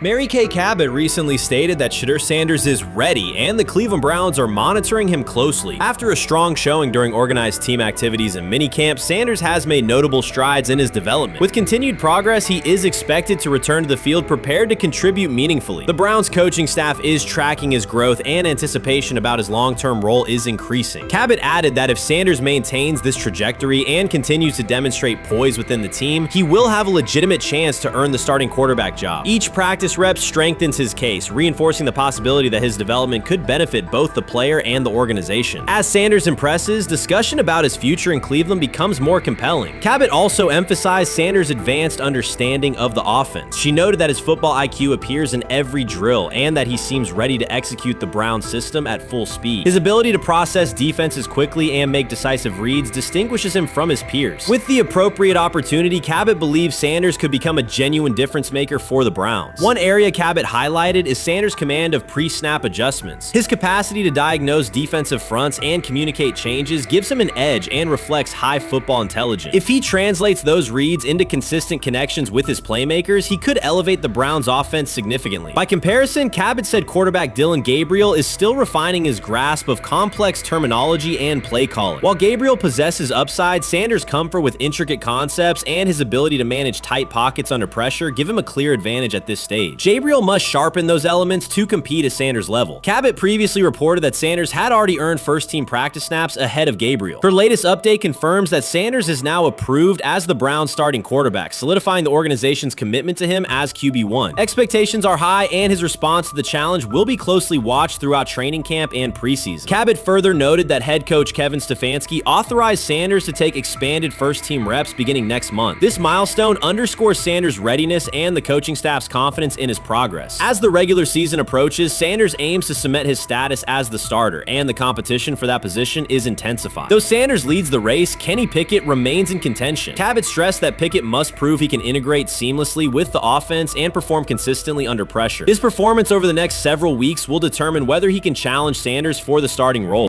With both quarterbacks vying for the top spot, the Browns' Week 1 starter will be one of the most scrutinized decisions of the upcoming season. For now, Cabot's reporting underscores Sanders' rapid ascent, strong football intellect, and growing command of the offense, qualities that position him well to lead Cleveland's offense when the opportunity arrives. What do you think is happening in Browns camp? What do you think is going to happen there before I let you go, Lewis? You know, I think it really does.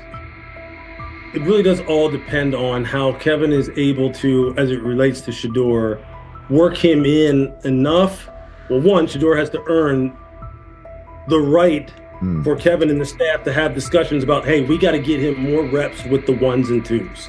We got to get him more reps with the ones and twos when we're going team period, not just walk through or not just 7-on-7 team. Louis Riddick reacted sharply on air after viewing practice footage from the Cleveland Browns. The clip showed quarterback Shedeur Sanders executing a string of precise throws while the Browns head coach watched with a broad smile. Riddick questioned whether the session was focused on evaluation or celebration, arguing that visible enthusiasm from the staff could cloud objective assessment of a rookie's progress. Earlier in the segment, Riddick's tone had been measured once the Sanders highlights appeared. He criticized the perception that a routine practice was being treated like a marquee event. He stressed that coaching reactions should remain subdued until performance translates into game situations. Riddick concluded by calling for accountability and asking the Browns to clarify how they plan to manage expectations for Shedeur Sanders as training camp continues. Couldn't imagine me myself saying, hey, you know what? As someone who has been at the very bottom to try and ascend to like some level of success, I could never imagine going, you know what would be really cool? I'm gonna play a joke on someone like this and make pretend that I'm a GM and I'm drafting you when actually I'm not, and then I'm gonna hang up and just giggle about it. Man, what the hell are we doing? Seriously, what are we doing when we think that that kind of crap is funny?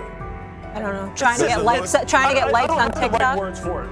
Right, Lewis, I'm gonna say this. I don't have the right words for it. Few situations unsettle a former front office executive faster than watching coaches celebrate a rookie quarterback before pads come on in August.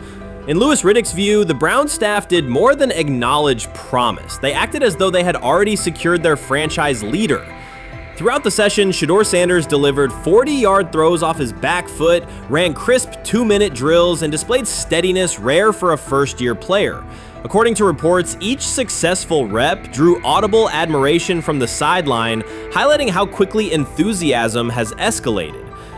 When Riddick reviewed the same practice tape and heard the glowing comments, he challenged the reaction on live television. He argued that a few controlled drills should not override the methodical scouting and development work that normally guides roster decisions. Riddick's criticism focused less on Sanders' talent than on the evaluation process. He warned that comparing a prospect to established stars or joking about renaming the stadium creates pressure before the player has taken an NFL hit, faced a disguised coverage, or logged a preseason snap. Praising potential is acceptable, he said, but anointing a savior in July risks repeating the organization's history of premature quarterback expectations. Sanders brings confidence shaped by his father's legacy and his own disciplined preparation, yet Riddick insists that progress must be confirmed over time. He urged the Browns to temper public excitement, follow a structured development plan, and reserve celebratory reactions for on-field results that matter. Regular season production under live pressure, not highlight clips from a midsummer workout. He has to earn that. Kevin has to figure out a way to do that. So then you can reasonably assess what you have in him compared to Dylan Gabriel, compared to Kenny, compared to Joe Flacco. If you don't, then the conversation surrounding him is going to continue to be what it's been, which is, but for some people, he was overhyped all along. He's not that great of an athlete, doesn't have a big enough arm. There's a reason why he was a 5th-round pick, blah, blah, blah, which I don't believe. I believe if he is given enough reps, earns enough reps, and then is given enough reps in meaningful situations, He can throw the ball just as good as Joe, if not better, just as good as Kenny, if not better, just as good as Dillon Gabriel. After more than 2 decades in personnel and broadcast analysis, Louis Riddick was dismayed to see a franchise bypass basic evaluation standards after only a series of eye-catching minicamp throws. Reviewing practice footage from Cleveland, he observed Shedeur Sanders drilling 40-yard passes against uncovered receivers and running 2-minute sequences with poise. In Riddick's view, those reps, conducted without pads, contact, or a disguised rush, show arm talent but reveal little about how a rookie handles game pressure. Riddick said the Browns' reaction drifted from objective assessment to outright admiration. Multiple reports indicated coaches were sketching new concepts for Sanders during dinner and referring to dedicated Shedeur packages well before a padded practice. Even the veterans in the quarterback room showed no visible alarm, a sign that staff excitement had already reset the internal depth chart conversation. The analyst emphasized that his concern is not Sanders' skill set. He acknowledged the quarterback's arm strength, footwork, and composure, but rather how quickly the club appears willing to declare him its long-term answer. Riddick cited several past prospects who received similar midsummer acclaim only to stall once real competition began. Given Cleveland's long history of quarterback turnover, he argued the organization should focus on incremental milestones, processing post-snap reads, surviving live pass rushes, and rebounding from mistakes on Sunday afternoons. Riddick urged the Browns to temper expectations and follow a structured development plan so Shedeur Sanders can progress without undue pressure. One coach reportedly admitted he replayed Tuesday's scrimmage film so often that he lost sleep, an anecdote Riddick offered as proof that enthusiasm is already outpacing reality. All asking now is what is going on with Shedeur Sanders, and so the floor is yours. Maybe you can make sense of this free fall with what was at one point the top-rated quarterback in this draft class. Yeah, Shay, I think at this point in time, this really isn't a football discussion any longer. This is a personal discussion. This is about it's a fit discussion. It's whether or not teams are just comfortable with everything that comes along with Shedeur in terms of who he is as a person, all the people that are surrounding him in terms of his inner circle, and whether or not teams deem that to be something that they're comfortable with. Right or wrong, that's the only conclusion you can really come to at this point. Louis Riddick voiced an escalating concern during the segment. Having witnessed numerous quarterback setbacks in his career, he worries another may be forming, not because Shedeur Sanders lacks talent, but because the praise around him is growing without restraint. Sanders has simply attended practice, delivered accurate passes, led the huddle, and shown the composure expected of an NFL player. Riddick fears the Browns' reaction, treating routine drills as proof of long-term success, risks setting premature expectations. He cautioned that the organization seems ready to celebrate a franchise savior before Sanders has taken a competitive snap, noting that such early adulation has derailed promising prospects in the past and could impede Sanders' measured development. I view things as I got time. I got time to be able to grow and mature, and be able to understand the ins and outs of the defenses and be able to get the good insight from the vets in the room. So I look at it as, a plus, and whenever, it's time for me to play. Shedeur Sanders rolled into Browns camp and instantly made the whole practice feel like a recess pickup game. NFL vets suddenly looked like they'd forgotten the playbook and were just trying to keep up. With that being said, I see some balls coming out of Shedeur Sanders at that camp, and I'm like,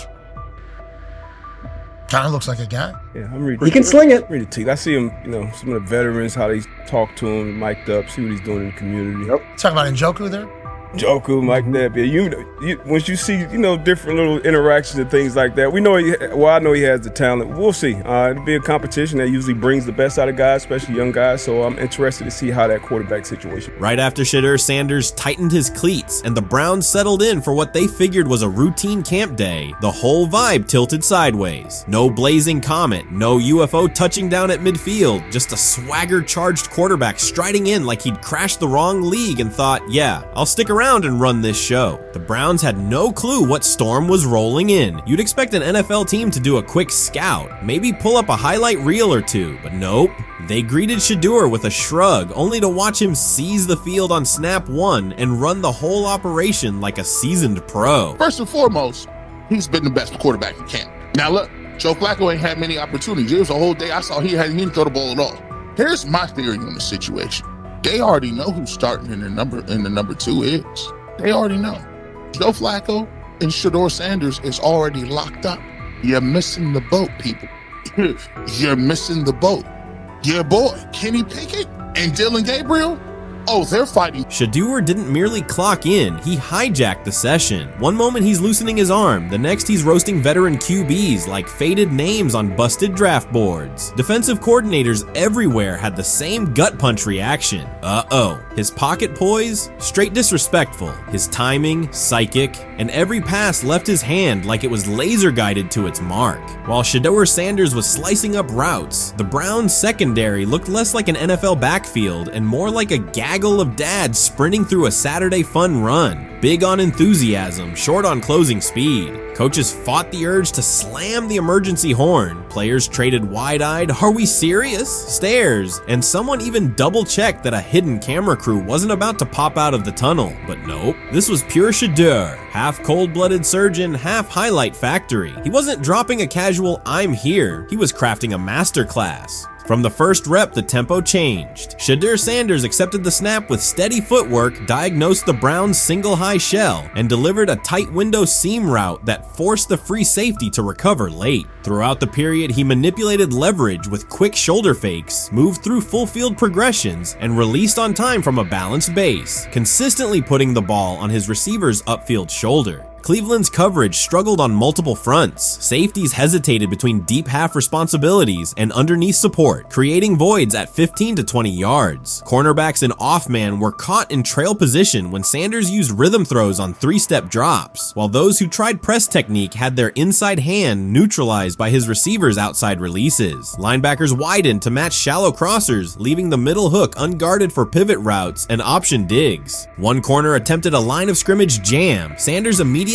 adjusted the route to a back shoulder fade, releasing the ball before the break and rendering the press ineffective. Over the session, he showcased pocket discipline, reclimbing to maintain throwing lanes rather than drifting, and finished with a series of anticipatory throws against cover 2 cloud, fitting vertical outs between the flat and deep half defenders. Sanders' combination of rapid post-snap processing, precise ball placement, and pocket efficiency exposed coverage mismatches at every level and highlighted communication gaps in the Browns secondary. By mid-session, the Browns defensive staff clearly recognized their calls were outmatched. Every adjustment, a roll to cover 6, a simulated pressure, a late rotate to 2 high, was neutralized once Shedeur Sanders confirmed the post-snap picture. Routes that had taken weeks to script were beaten by timing and location. Comeback set at 12 yards broke open before the corner's transition. Slot seam outs dotted the void between the flat and deep half defender, and boundary receivers beat press with quick hand techniques, receiving the ball before the trail man could recover. Sanders' command was methodical. He used cadence to freeze plug blitzes, re-ID'd the mic when linebackers sugared the A-gaps, and maintained a firm base so he could reset and fire without resetting his feet. His receivers benefited from that rhythm. Top of the stem, eyes back. Ball delivered on their upfield shoulder, allowing immediate transition to Yase. The Browns front tried a late stunt to compress the pocket. Sanders climbed 2 steps, re-spotted the shallow crosser, and delivered in stride, turning a potential sack into a 20-yard gain. What stood out most was how little ramp-up Sanders needed. From his first series, he processed full field concepts at tempo, cycling through progression reads without hitching. The poise under interior pressure, consistency in ball placement, and ability to manipulate zone defenders left the Browns' coordinated disguise packages ineffective and forced them into static coverage by the end of the period.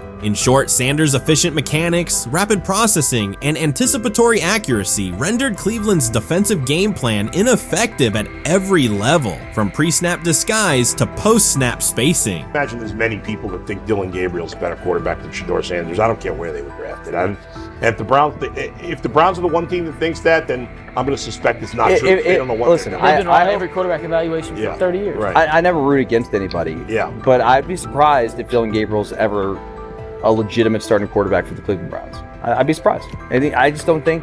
Well, then it is a wasted pick because you took him in the top 100. Yeah, but potentially. Yeah. May get away with it because of Shedeur. An edge rusher chirped at Shedeur Sanders between snaps, hoping to shake his rhythm. On the very next play, Sanders answered with a 30-yard laser, a deep dig from the boundary side that split the single high safety and the trailing corner. He hit the top of a 5-step drop, kept a firm base, and delivered on time to the receiver's outside shoulder, turning what should have been a routine rep into a sudden change explosive. From that moment on, every coverage wrinkle the Browns tried, rotating from cover 3 to quarter half, half, flashing a Tampa 2 shell, mugging both A-gaps, was met with a precise counter. When corners pressed, Sanders adjusted the route to a back shoulder fade. When safeties widened, he checked to a glance post. When linebackers bailed, he found the running back on a delayed option out of the backfield. Even late simulated pressures couldn't move him off his spot. He simply climbed, reset his feet, and fired. As Cleveland's defenders rotated through checks, Sanders manipulated them with cadence and eye discipline. He froze weak side safeties long enough to create intermediate windows, then feathered the ball into those lanes before help could arrive. When the Browns finally dropped 7 and matched every route, Sanders tucked the ball and converted 2 separate 3rd and 6 situations on the ground, reminding everyone that his mobility is as calculated as his arm. By the end of the session, the defensive coordinator's call sheet looked obsolete. Sanders had neutralized blitz looks, exposed spacing issues in zone, and forced the unit into static base coverage just to survive the period. It wasn't a camp drill anymore. It was a clinic on timing, processing speed, and controlled aggression, delivered snap after snap by a quarterback who never needed a warm-up lap to own the field. They never planned on taking him. The problem is, like Ocho Cinco said, you got somebody that has endeared himself to the locker room. And guess what? The difference between him and Tim Tebow, the biggest one, is he can play. He can throw the ball. Tim Tebow running around being an H-back. He can throw the ball. And he's done everything he needs to do. He ain't saying nothing. He ain't rocking the boat. He ain't mad about the reps. He ain't mad about none of that. All the people out there want to see is this, like Tyler said earlier. We want to see what he can do with Jerry Jeudy. That's it. I want to see what he can do with David Njoku. I want to see him with Junkins. I want to see him with the first running backs. If you are cooking, if you are beating down the doors with the 3s and 4s, guess what?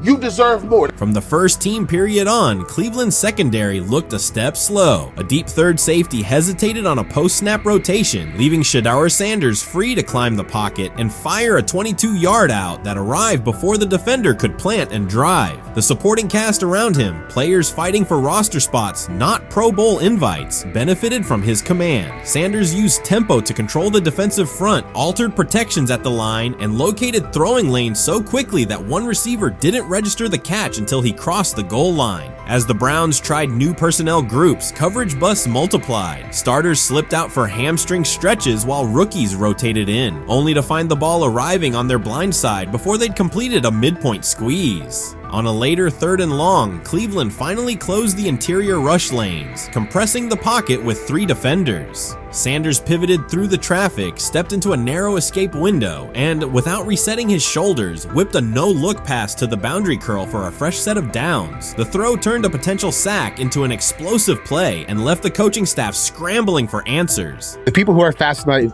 by Shedeur for whatever reason, whether it's his play, I guess, last year was kind of fun. If you're just like a guy who grew up like loving Deion Sanders and passed that love on down to your kids, I can see why you're like that.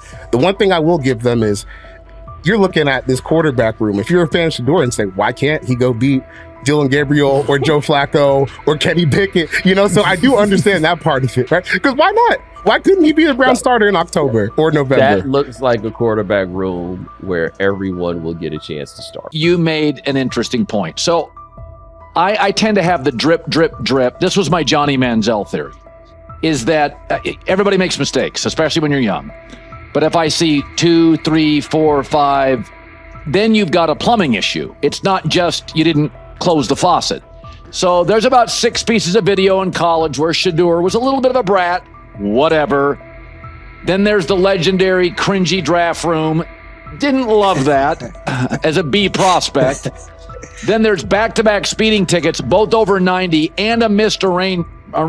The NFL is navigating unexpected headlines after a former Browns coach publicly defended Shedeur Sanders in response to reports of multiple speeding tickets. The coach's statement has sparked extensive online debate. Supporters welcome the show of loyalty, while critics question the motive. Sanders now finds himself at the center of an unforeseen controversy, and observers want to know why a Cleveland coach is standing so firmly in his corner. The story is developing rapidly and continues to draw intense attention. When it came out that he got a speeding ticket, I said it's not really that big a deal. I feel very differently about it now. Over 40 miles an hour over the speed limit, less than 2 weeks after you just got a ticket. I don't know if that's entitlement or immaturity. There's got to be some teams that are feeling very good right now that they didn't draft him. Observers are focusing on Shedeur Sanders' recent speeding ticket, treating the violation as a measure of his character and sidelining his athletic, academic, and philanthropic accomplishments. The incident, driving 15 miles per hour over the limit in a borrowed Lamborghini, has drawn sharp criticism. In response, a former Cleveland Browns coach has taken the opportunity to comment, even though the franchise is widely viewed as unstable due to its frequent coaching changes and limited on-field success. By defending Sanders, he presents himself as an authority on discipline and leadership. The statement, coming from an organization seldom praised for stability, has nonetheless attracted considerable attention across the league. You want to defend him a little bit. I thought this was an interesting take. Yeah, I thought it was really interesting that you said you were out because of the speeding tickets. To me, that's such a minor thing. You were so high on him in terms of his completion percentage in OTAs, and I thought that was a little aggressive on your part. But with the speeding tickets, I got a speeding ticket the first night of the draft, my first year there. I thought maybe I'd get the benefit of the doubt, but they gave it to me anyways. As soon as the former Browns coach defended Shedeur Sanders, social media erupted with commentary, resembling the volume of draft night coverage. Posts and opinions appeared within minutes, and criticism escalated rapidly. Detractors amplified Sanders' minor speeding violation, while supporters argued that such reactions were disproportionate to a single traffic citation. Shedeur Sanders received 2 speeding citations, and the minor traffic issue quickly drew national attention. Before considering the former Browns coach's response, it is useful to clarify the facts. Sanders, son of Pro Football Hall of Famer Deion Sanders and a current college quarterback, was twice ticketed for exceeding the limit while driving a high-performance vehicle. Commentary on social media escalated rapidly, with critics framing the incident as a significant character concern, even as the league has historically tolerated far more serious legal transgressions. Stepping into the debate, a former Cleveland Browns coach, best known for a tenure filled with losses and contested decisions, issued a strong public defense. He argued that 2 speeding tickets should not define Sanders' reputation or overshadow his on-field talent and community work, urging a balanced assessment of the player's actions. I don't love it from a 5th-round draft pick. I don't love that it happened multiple times, but I do think that this is the first time he's been away from his dad, and there's gonna be some growing pains now.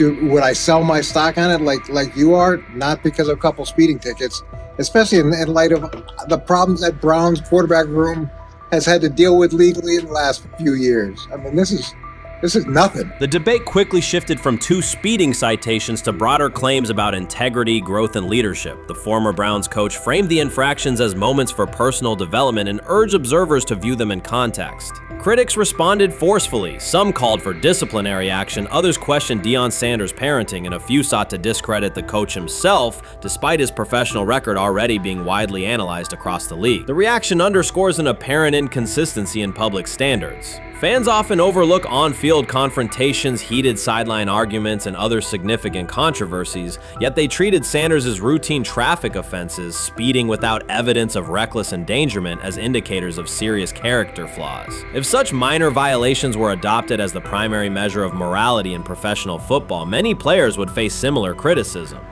Sports media amplified the story almost immediately. Television panels dissected Shedeur Sanders' decision-making, treating 2 speeding tickets as indicators of deeper character concerns. Networks aired detailed segments under banners such as red flags and road rage, repeatedly questioning whether the citations might affect his draft evaluation. Although Sanders is already regarded as a first-round prospect, analysts emphasize that NFL teams value discipline and legal awareness when forming final assessments. Many commentators overlook the fact that other high-profile players have faced more serious offenses without similar scrutiny. Throughout the coverage, the former Browns coach defended Sanders, portraying him as a talented quarterback subjected to disproportionate criticism in a culture that expects near-perfect conduct. His argument was thorough and methodical, asserting that the traffic violation should not overshadow Sanders' skills, work ethic, or future potential. Commentators point out that the coach's intervention was not entirely selfless. He recognized the publicity potential. One day he was an overlooked figure from a struggling Browns era, the next he was a trending name across sports media. The discussion quickly expanded beyond Sanders' speeding citations to questions of image management and narrative control. Critics demanded disciplinary measures, public apologies, team sanctions, and formal statements, yet their objections seemed directed less at the traffic infractions themselves and more at Sanders' high profile, confidence, and resistance to traditional traditional expectations. In practical terms, Sanders' brand remains intact. The coach secures renewed relevance, and the episode supplies another headline in the ongoing story of modern football. The next time Sanders is seen in a high-performance car, the debate will likely reignite, focused not on speed limits, but on the broader culture of the league. Meanwhile, new voices continue to join the conversation. Broadcaster Colin Cowherd has already weighed in, offering his own reassessment of the incident and its broader implications. Breaking news, Shedeur Sanders last night was pulled over going 100 miles per hour. All right, he clocked 101, 41 miles an hour over the speed limit in Cleveland. He will have the opportunity to fight the ticket in court. Now, I'm not exactly sure where he was pulled over, whether or not that it was in Ohio or whether or not that it was in his home state.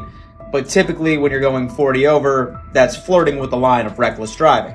Folks, I gotta tell you, I don't understand what it is with these young men driving at absurd speed. Colin Cowherd's view of Shedeur Sanders shifted abruptly. Days after praising the quarterback's poise and skill, he appeared on air to declare that Sanders is overhyped, unfocused, and distracted by celebrity. The reversal was immediate, without any gradual reconsideration. Cowherd now frames Sanders' 2 speeding tickets as evidence of poor judgment, even though he has defended other quarterbacks facing far more serious off-field issues. The sudden, wholesale withdrawal of support leaves viewers questioning the consistency of Cowherd's criteria and illustrates how quickly media narratives can change when minor incidents receive outsized attention. This is okay.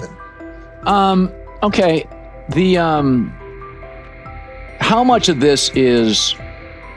I mean, Jimmy Haslam has his hands all over Manziel, has his hands all over Deshaun Watson. Admitted it, man enough to admit it.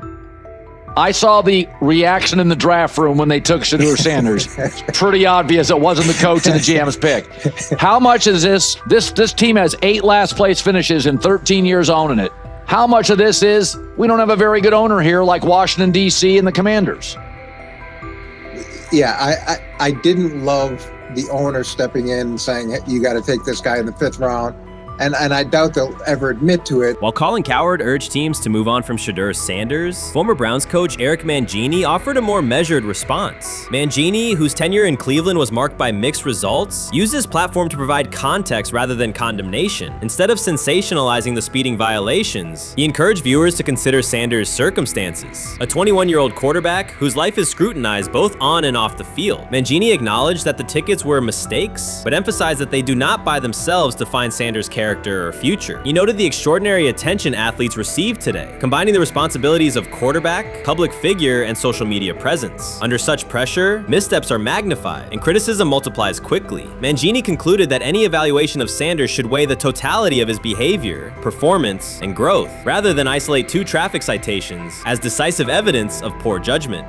This is exactly what he says. I'm told the footage of Shedeur Sanders meeting with the Giants is so bad that both the Browns and the Sanders family have threatened legal action if it is published. The New York Giants have released audio from their draft interview with Shedeur Sanders, and the disclosure has drawn intense public reaction. Fans want to know whether Sanders made critical remarks and why the Giants shared material that should have remained confidential. The situation revolves around an open microphone, contentious comments, and the broader implications of the league. The New York Giants published a brief, edited segment from their interview with Shedeur Sanders and withheld the remaining footage. Observers are debating whether this was a strategic public relations decision or an attempt to discredit him. The team has offered no additional explanation, and many fans view the limited release as inadequate and potentially misleading. They are demanding full transparency and accusing the organization of orchestrating a negative narrative. While criticism of Sanders is vocal, his supporters are responding with equal intensity.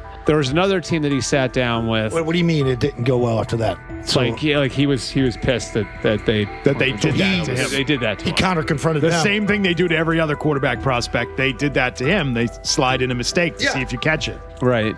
And so because you're the quarterback. But he didn't take it as a correction. He took it as like he got pissed off. Yeah, and it's like so here's another one. So another one was, he throws a bad interception, and it was a deep throw early in the game, and he comes back and they go in the meeting, they show the interception. The Giants have released only a brief excerpt of the interview and are refusing to share the rest. Their decision has drawn criticism across TikTok, X, and Facebook, where many see it as a poorly handled public relations move. Fans are calling for the full recording to be published so the situation can be judged in its entirety. The GM is on film that the son, they asked the son last draft, yo, who you think I should pick? His son like, yo, you need to get the Jaden Daniels, B. This is what his son, it's on tape. You should go Jaden Daniels. He laughing at his son. And all right, cool, get Jaden Daniels. I don't even know how that tape got out. I wouldn't have let the get out. Shedeur Sanders appears unfazed by the situation. Although the Giants suggested he was more hype than substance, their handling of the interview has instead elevated his visibility. Analysts across major sports outlets are now discussing him more than before, keeping his name prominent in the news cycle. New York Giants, where these tapes at? You hear me? Because if Shedeur Sanders was so unprofessional, y'all would have leaked the tapes for the whole world could see, right? Cause understand, it's a lot of he say, she say. But one thing I do know, as a young black man growing up in this world, being straightforward and not sugarcoat anything. The Giants' PR team appears to reject Sanders' family connection outright, a decision many view as unprofessional and lacking nuance. Internal discussions seem to have dismissed quarterbacks with prominent relatives as poor fits for the organization, revealing limited awareness of public perception. The response was swift. A single edited clip ignited widespread debate on social media, with fans asking why essential segments were held back and what the team might be hiding. Critics argue that if the full interview contains nothing damaging, the club should release it in its entirety. Online discussion intensified immediately and continues to gain momentum. What they do during the film and the combine and the meetings is teams will install mistakes intentionally planted in the install, and they want you to catch them. Shedeur didn't, and when a coach called him out, once again, it didn't sit well. It's like, bro, there's not many teams needing quarterbacks, especially since Pittsburgh appears to have a deal with Aaron Rodgers and Tennessee's getting Kale Moore. The Giants' decision to withhold the full interview has produced an unintended result. Instead of diminishing interest in Shedeur Sanders, it has intensified it.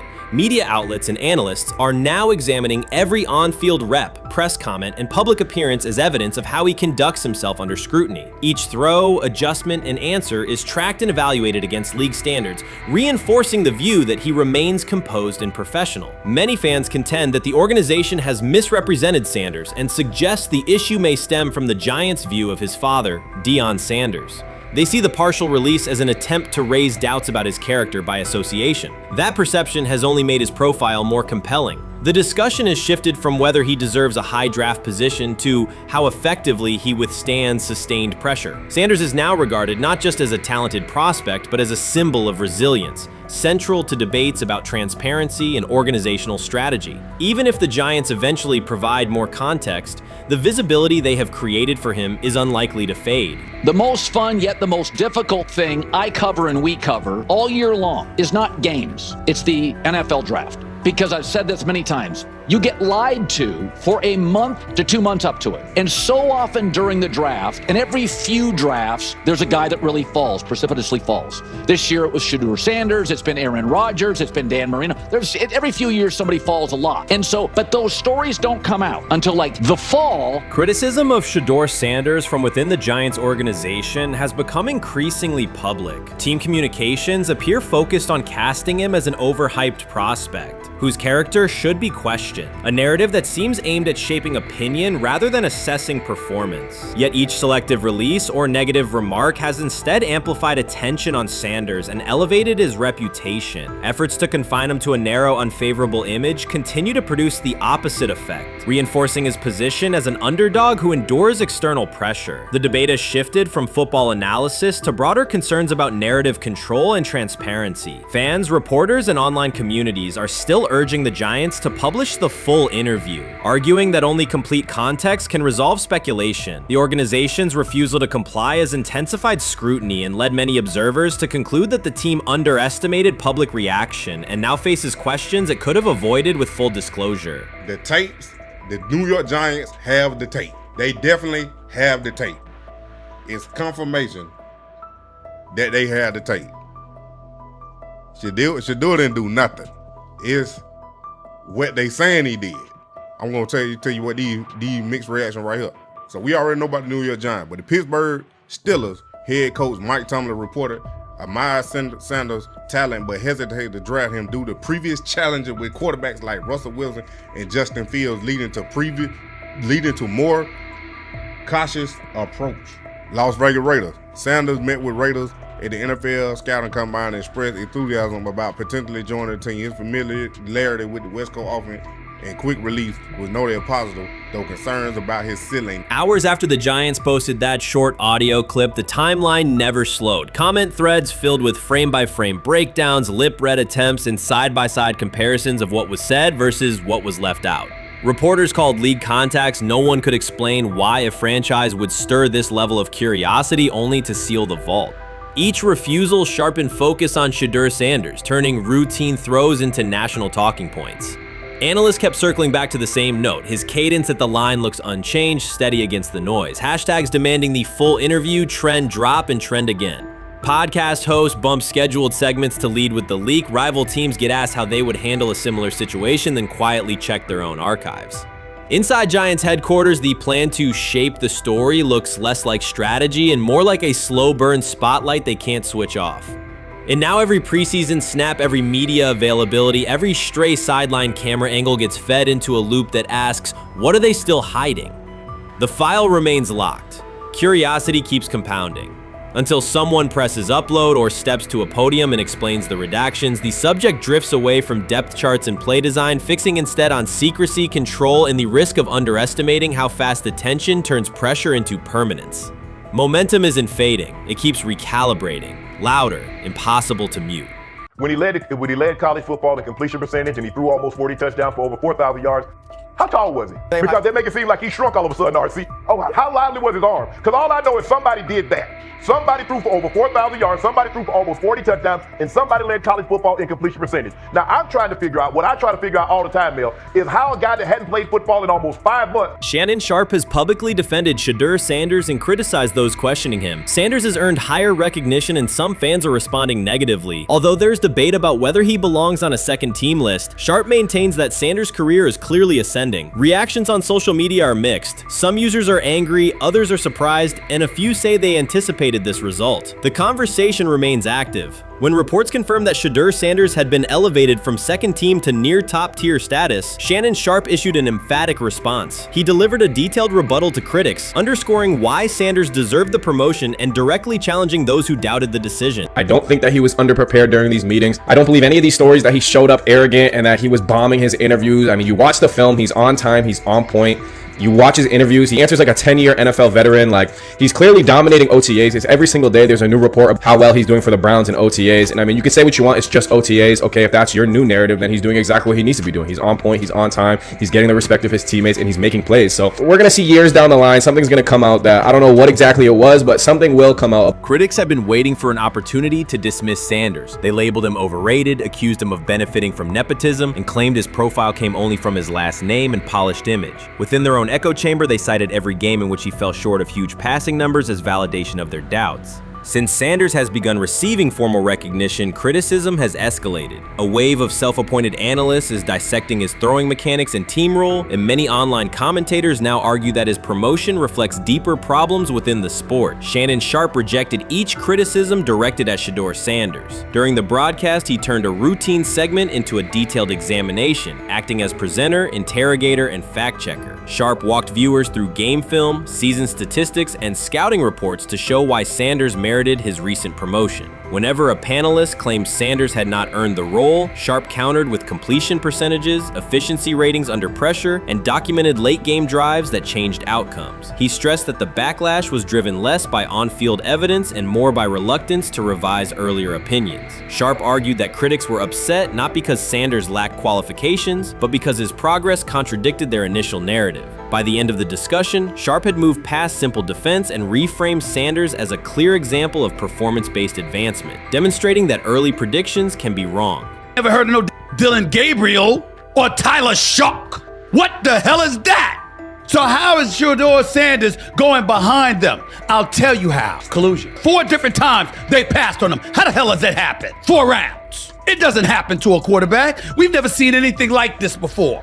Shedeur Sanders with the watch. Shedeur Sanders with his bravado. Shedeur Sanders with this supposed arrogance or whatever. Shedeur Sanders' advancement did not happen by chance. While detractors questioned his resume online, he continued to prepare, attend every practice, and deliver accurate throws under pressure. The contrast between his output and the complaints directed at him has been stark. Some critics even argued the selection committee was, quote, biased toward performance, as if rewarding strong play were improper. Rumors quickly followed. Certain commentators speculated that a public relations push from the Sanders family must have influenced voters, suggesting everything from coordinated media strategies to alleged favors for coaches. None of these theories addresses the basic point. Sanders earned his promotion through consistent production, poise in the pocket, precise ball placement, and efficient decision-making. Shannon Sharp highlighted these facts during his response. He noted that Sanders' performance metrics justify the recognition and emphasize that resistance to the move stems more from prior prejudice than from substantive evaluation. For Sharp, the goal was clear: present the data, challenge unfounded claims, and correct the narrative. The discussion, therefore, became a broader statement about acknowledging merit and abandoning outdated assumptions. Colin Cowherd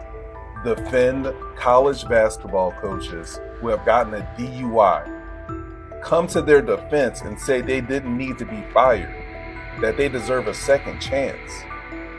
But Shedeur Sanders drives 40 miles over the speed limit, gets a one-on-one ticket, and Colin Cowherd comes on his show today and says he's out on Shedeur Sanders. He's seen enough. He can't support him anymore.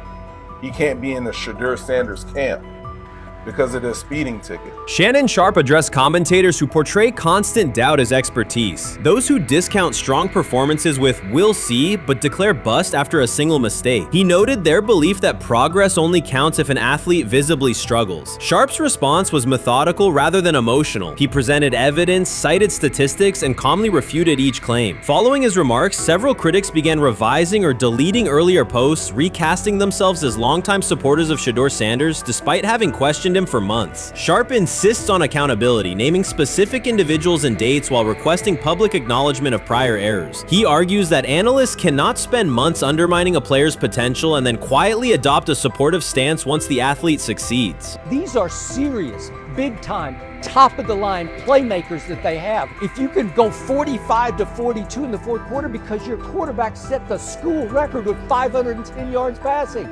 He was flawless. Shedeur is big time. I didn't know for sure, will it translate to the next level of competition?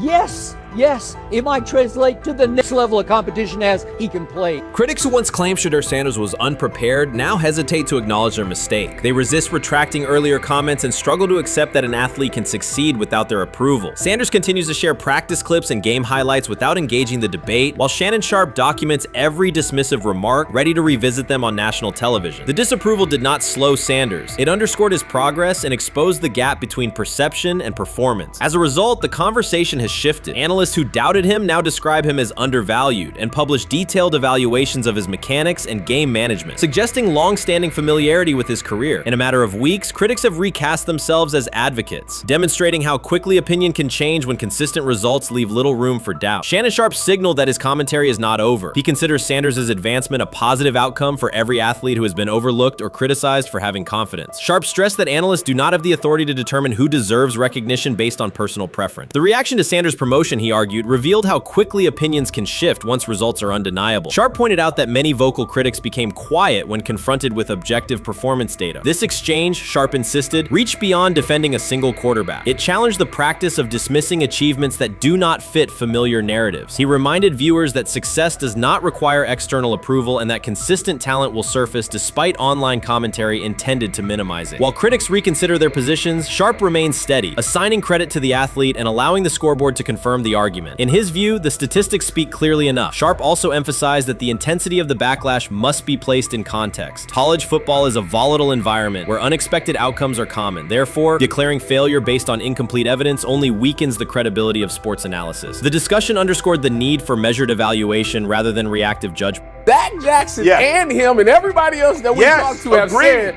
that Shedeur looks good. He looks really good. Yes. He looks better. And we got Zach that say Dylan Gabriel ain't even an NFL quarterback.